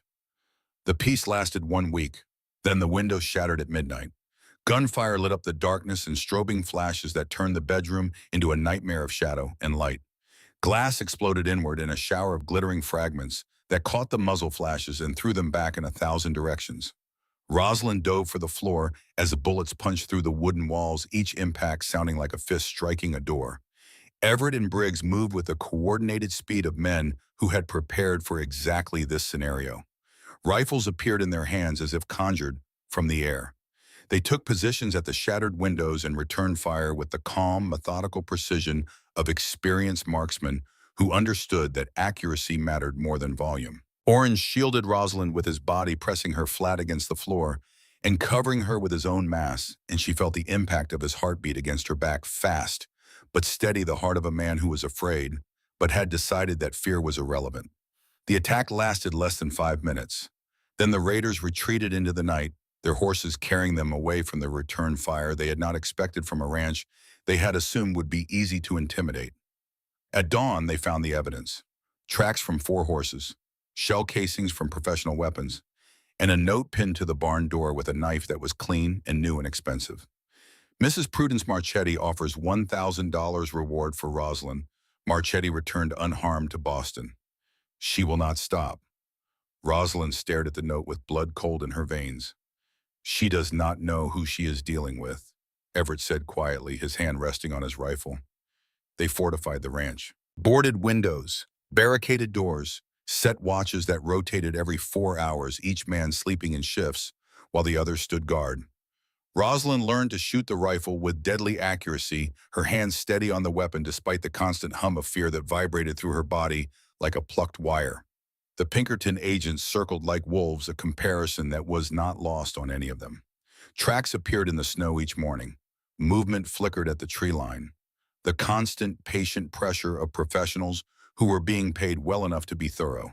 But the siege brought them closer. They became a true unit, each person essential to the whole. Rosalind stood watch alongside the men, refusing to be sheltered. She had fought wolves. She could face men. 3 weeks into the siege, something unexpected happened. A man crawled to the front door of the ranch in the middle of a snowstorm, leaving a trail of blood in the white. His name was Amos. He was young, perhaps 25, with the face of someone who had chosen his profession for the money and was now learning what the money actually cost. He had been shot not by the Brennans, but by his own colleagues, who had decided he was a liability after he voiced objections to their plan of assault. Briggs wanted to leave him in the snow. Everett was undecided. Orrin said nothing and waited for Rosalind. "Bring him inside," she said. They brought him inside. Rosalind cleaned and bandaged his wounds, working with the same steady hands that had bandaged Briggs after the wolf attack, and she saw in Amos's eyes the bewildered gratitude of a man who had been shown mercy by the people he had been paid to destroy. When the fever from his wound broke 2 days later, Amos told them the truth. It was not Aunt Prudence who had hired the Pinkertons. It was Aldous Whitfield. The room went very still. Rosalind felt the blood drain from her face as Amos explained, his voice rough from fever and shame. Whitfield did not want Rosalind back out of wounded pride or romantic attachment. He wanted her back because of money. specifically an investment that Rosalind's father, Richard Marchetti, had made years before his death, a small stake in a mining concern that had since become enormously valuable. The investment was structured so that its proceeds could only be accessed by Rosalind upon her marriage. Whitfield had discovered this and arranged the engagement specifically to gain legal control of the money through matrimony. Aunt Prudence did not know about the investment. She had arranged the marriage for social advancement and the reverse dowry, never suspecting that the real prize was a fortune she did not know existed, hidden in financial instruments she did not understand. Left by a son-in-law she had spent years trying to erase from memory. Your father was smarter than any of them knew. Amos said, his voice carrying a respect that had nothing to do with his assignment and everything to do with the story he had discovered while researching his target. He made sure the money could only go to you, not to your aunt, not to any husband who married you against your will. To you. Rosalind stared at him. Then she started laughing. Not the bitter, broken laughter of a woman who had lost everything, but the full, rich laughter of a woman who had just discovered that her father, dead 8 years, was still protecting her from beyond the grave. Richard Marchetti, the poor school teacher, with ink on his fingers and love in his heart, had outsmarted them all. Amos, grateful for his life and moved by a conscience he had tried to suppress, agreed to return to town and testify against Whitfield's scheme. Everett escorted him to the edge of the property and watched him ride away, and something in his posture suggested that for the first time since the siege began, he believed it might actually end. The final battle came 3 days later during a storm that descended with the fury of a mountain range that had decided enough was enough. The remaining Pinkerton agents, unaware that their colleague had defected, made their assault under cover of wind and snow, and the assumption that 4 people trapped in a ranch house could be overwhelmed by professionals with superior numbers. They were wrong. Rosalind discovered that she was pregnant 2 days before the attack. She had suspected for a week, but confirmation came when she was sick behind the barn for the 3rd morning in a row, and Oren found her there, his face cycling through fear and joy and wonder in the space of 3 seconds. Life does not wait for safety, he said, pulling her close. This child is a gift. And when she told Everett and Briggs, both men's faces transformed. The same cascade of emotions: fear for the danger, joy for the miracle, wonder at the fact that life insisted on asserting itself even in the midst of war. The baby changed everything. They could not sustain a siege indefinitely, not with a child coming, not with the future demanding attention that the present was consuming. So when the Pinkertons came through the storm, 4 people were waiting for them. 4 people who fought with the desperation and the ferocity that only comes from protecting something irreplaceable. Rosalind stood at the back window with her rifle, her pregnant belly pressed against the wall, sighting down the barrel with steady hands. She fired methodically the way Everett had taught her. Breathe, aim, squeeze. The battle lasted 20 minutes that felt like hours. When it ended, 2 Pinkerton agents lay wounded in the snow, and the others had retreated into the storm, dragging their casualties through drifts that were already erasing the evidence of the fight. No one in the ranch was seriously hurt. A graze on Briggs's arm, a cut on Oren's cheek from flying glass. Rosalind untouched the child inside her, untouched, protected by walls and by 3 men who had positioned themselves between her and every line of fire. The Pinkertons never came back. The 2 wounded men made it to Silver Creek and told a story that turned the entire town against them. Hired to kidnap a pregnant woman from her legal husband, attacking a ranch in the dead of winter, trying to drag a wife from her home by force. The citizens of Silver Creek, frontier people who valued personal freedom, the way Eastern people valued social status, were appalled. The Pinkertons were run out of town.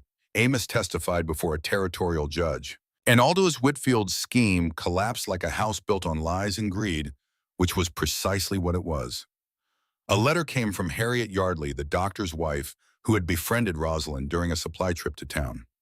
The news it contained tasted like spring water after a long thirst. Aunt Prudence's campaign had failed completely. The scandal had destroyed her standing in Boston society. Whitfield had been exposed and publicly disgraced. Several prominent women had written letters defending Rosalind's right to choose her own life.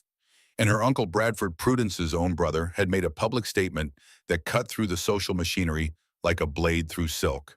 Any woman brave enough to build a life in the territories has more courage than most Boston debutantes. That seemed to break Prudence. The cost had exceeded what even her formidable will could sustain. She gave up. Rosalind read the letter 3 times. Then she looked at her 3 husbands and started laughing. Pure joy uncontaminated by fear or bitterness or the memory of everything she had survived to reach this moment. "It is over," she said. "We won." Spring came elated to the mountains that year, as if winter wanted one last word before surrendering the stage. But when it finally arrived, it transformed everything. Snow melted in torrents that filled the rivers and turned the valley floor into a shimmering expanse of new green. Animals emerged from dens. Birds returned from wherever birds go when the world becomes uninhabitable. And Rosalind's belly grew round and taut with the promise of new life. The baby came in early September, arriving 2 weeks ahead of schedule on a night when a thunderstorm split the sky with a violence that seemed appropriate for the occasion. The labor was long and difficult and terrifying. The baby positioned wrong breech, and for hours that felt like years, it seemed they might lose everything they had fought so hard to protect. But Everett, drawing on years of delivering foals and calves in this same barn, in this same valley, on this same mountain, managed what no Boston doctor could have done. He turned the baby with hands that were gentle and certain and guided by something deeper than medical training. By love. By the desperate, fierce, absolute refusal to lose another child. When the baby finally arrived screaming his outrage at the world with lungs that seemed far too powerful for a body so small, all 4 of them wept. "It is a boy," Everett said, and his voice broke on the word boy, the way a dam breaks when the water behind it becomes too powerful to contain. "We have a son." They named him Rowan. A boy who would grow up knowing he belonged to 3 fathers and 1 mother, and that love was not diminished by being shared, but multiplied beyond any measurement that mathematics or theology or polite society could devise. 40 years later, Rosalind stood beside Everett's grave on the ridge that bore their name. He had died peacefully in his sleep at 75, his hand resting on the pillow next to hers, his face relaxed in death into an expression she had not seen in life, the face of a man who had finally completely set down every burden he carried. Briggs stood on one side of her, Orrin on the other. Both men were old now, their hair more silver than dark or gold, their bodies bearing the evidence of decades of mountain labor. But they remained strong. They remained hers. Around them gathered the family they had built together. Rowan at 41, tall and broad, carrying echoes of all 3 fathers in his face and his bearing. His wife beside him, their 2 children clinging to her skirts. The twins, Marigold and Petra, at 37, named in memory of Everett's lost daughter, Ivy, each with husbands and babies of their own. Calloway at 25, Linnea at 23, Shepard at 18, the youngest, standing at the edge of adulthood with the same mixture of fear and determination that his mother had carried when she boarded a stagecoach in Boston a lifetime ago. And grandchildren. So many grandchildren that Rosalind sometimes lost count, which was itself a kind of wealth that would have been incomprehensible to the lonely girl who had packed a small trunk with 3 gray dresses and fled into the night. "Everett would want us to celebrate his life," Rosalind said, her voice steady despite the tears on her weathered cheeks. "He would want stories and laughter and too much whiskey. He would want us to remember him as he lived, not mourn him as he died." That night in the big house on Brennan Ridge, 3 generations gathered. They told stories about Everett, how he had found Rosalind bleeding on a mountain road and carried her through a storm, how he had delivered Rowan during a blizzard, turning a breech baby with scarred hands and iron will, how he had worked and fought and loved with equal intensity, holding nothing back, wasting nothing, giving everything. They laughed at his terrible jokes, at his legendary inability to cook anything more complex than coffee, at the way he had once chased a raccoon through the house at 3 in the morning, wearing nothing but his boots and carrying a broom. They cried for the man they had lost and the years they would not share with him, and the grandchildren he would never see grow into the people he had helped make possible. And they drank far too much whiskey, just as Everett would have wanted. Halfway through the evening, Rowan found his mother sitting alone on the porch, looking up at the stars the way Everett had always done after a long day, as if the answers to questions he never asked aloud were written in those cold, distant lights. "Are you all right, Mother?" Rosalind smiled at her firstborn. "I am sad. I will be sad for a long time. But I am also grateful. I had 40 years with him, Rowan. 40 years of love and partnership in building this life together. Not everyone gets that much. You changed him, you know. Rowan sat beside her, his large frame settling into the chair with the same quiet economy of movement that had characterized his father. I remember what he was like when I was very small, closed off, guarded, carrying all that grief about Lorelei and Ivy like a stone he could not set down. You taught him it was safe to love again. We taught each other, Rosalind said. All four of us. We were all broken in different ways when we found each other. We healed together. Orrin went next 5 years after Everett. A heart attack took him quickly, mercifully in the garden, where he had spent his later years growing vegetables and writing poetry, his two great passions finally united in a single peaceful pursuit.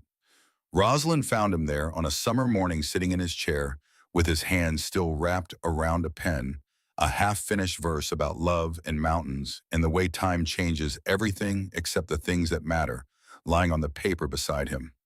She read the unfinished poem and wept. Then she finished it for him, adding 2 lines in her own hand that said what she knew he had been trying to say. Briggs lasted the longest, though his mind began to wander in his final years, the sharp edges of memory softening and blurring, until past and present became interchangeable. He would sometimes call Rosalind by Marguerite's name, and she would answer to it without correction, because the name did not matter. What mattered was the love in his voice when he said it, the warmth in his eyes when he looked at her, the way his scarred hand still reached for hers whenever she entered the room. He died at 78 with Rosalind holding his hand and telling him stories about their life together. She told him about the wolves and the blizzard and the night he showed her his sketchbook. She told him about the baby and the battle and the spring that came late but came completely. She told him about 40 years of love that had started with suspicion and ended with absolute trust. She hoped he could hear her. She hoped he knew. Rosalind Hayes Dunhill lived to be 82 years old. In her final days, surrounded by children and grandchildren and great-grandchildren who filled the big house with noise and life in the particular chaos that large families generate, she thought about the journey that had brought her here. The frightened girl in a gray dress stealing money from a locked drawer. The stagecoach rattling westward through a country she had only imagined. The crash and the blood and the snow. The enormous man on the black horse lifting her from the road as if she weighed nothing. 3 men around a kitchen table, offering her a choice between the life she had been assigned and the life she might build. She thought about freedom, not the desperate escape she had been seeking when she left Boston. Not the absence of constraint that she had imagined freedom would be, but the deeper freedom she had found instead, the freedom to love without limits and without apology, to build a family on terms that no rulebook had anticipated, to be fully and completely herself in a world that had spent 24 years trying to force her into smaller shapes. On her last night with Rowan holding one hand and Marigold holding the other, Rosalind smiled at the faces gathered around her bed. There were so many of them, so much love concentrated in one room that the walls themselves seemed to expand to contain it. No regrets, she whispered. Not one. The woman they buried on Brennan Ridge beside the 3 men who had loved her and whom she had loved in return had been many things in her 82 years. Runaway, survivor, wife, mother, teacher, fighter, matriarch of a family that defied every convention of its time and proved that love, when it is genuine and brave and willing to be unconventional, can build something that outlasts the rules designed to prevent it. The words carved on her headstone were simple.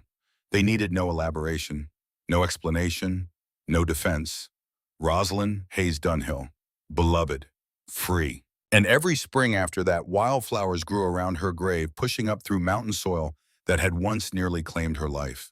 Purple and yellow and white, they bloomed in abundance year after year, decade after decade, long after the last person who remembered her face had joined her beneath the earth.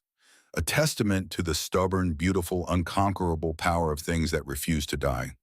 Because sometimes being ruined is just another word for being free. And sometimes a wrong turn on a mountain road leads exactly where you were always meant to go.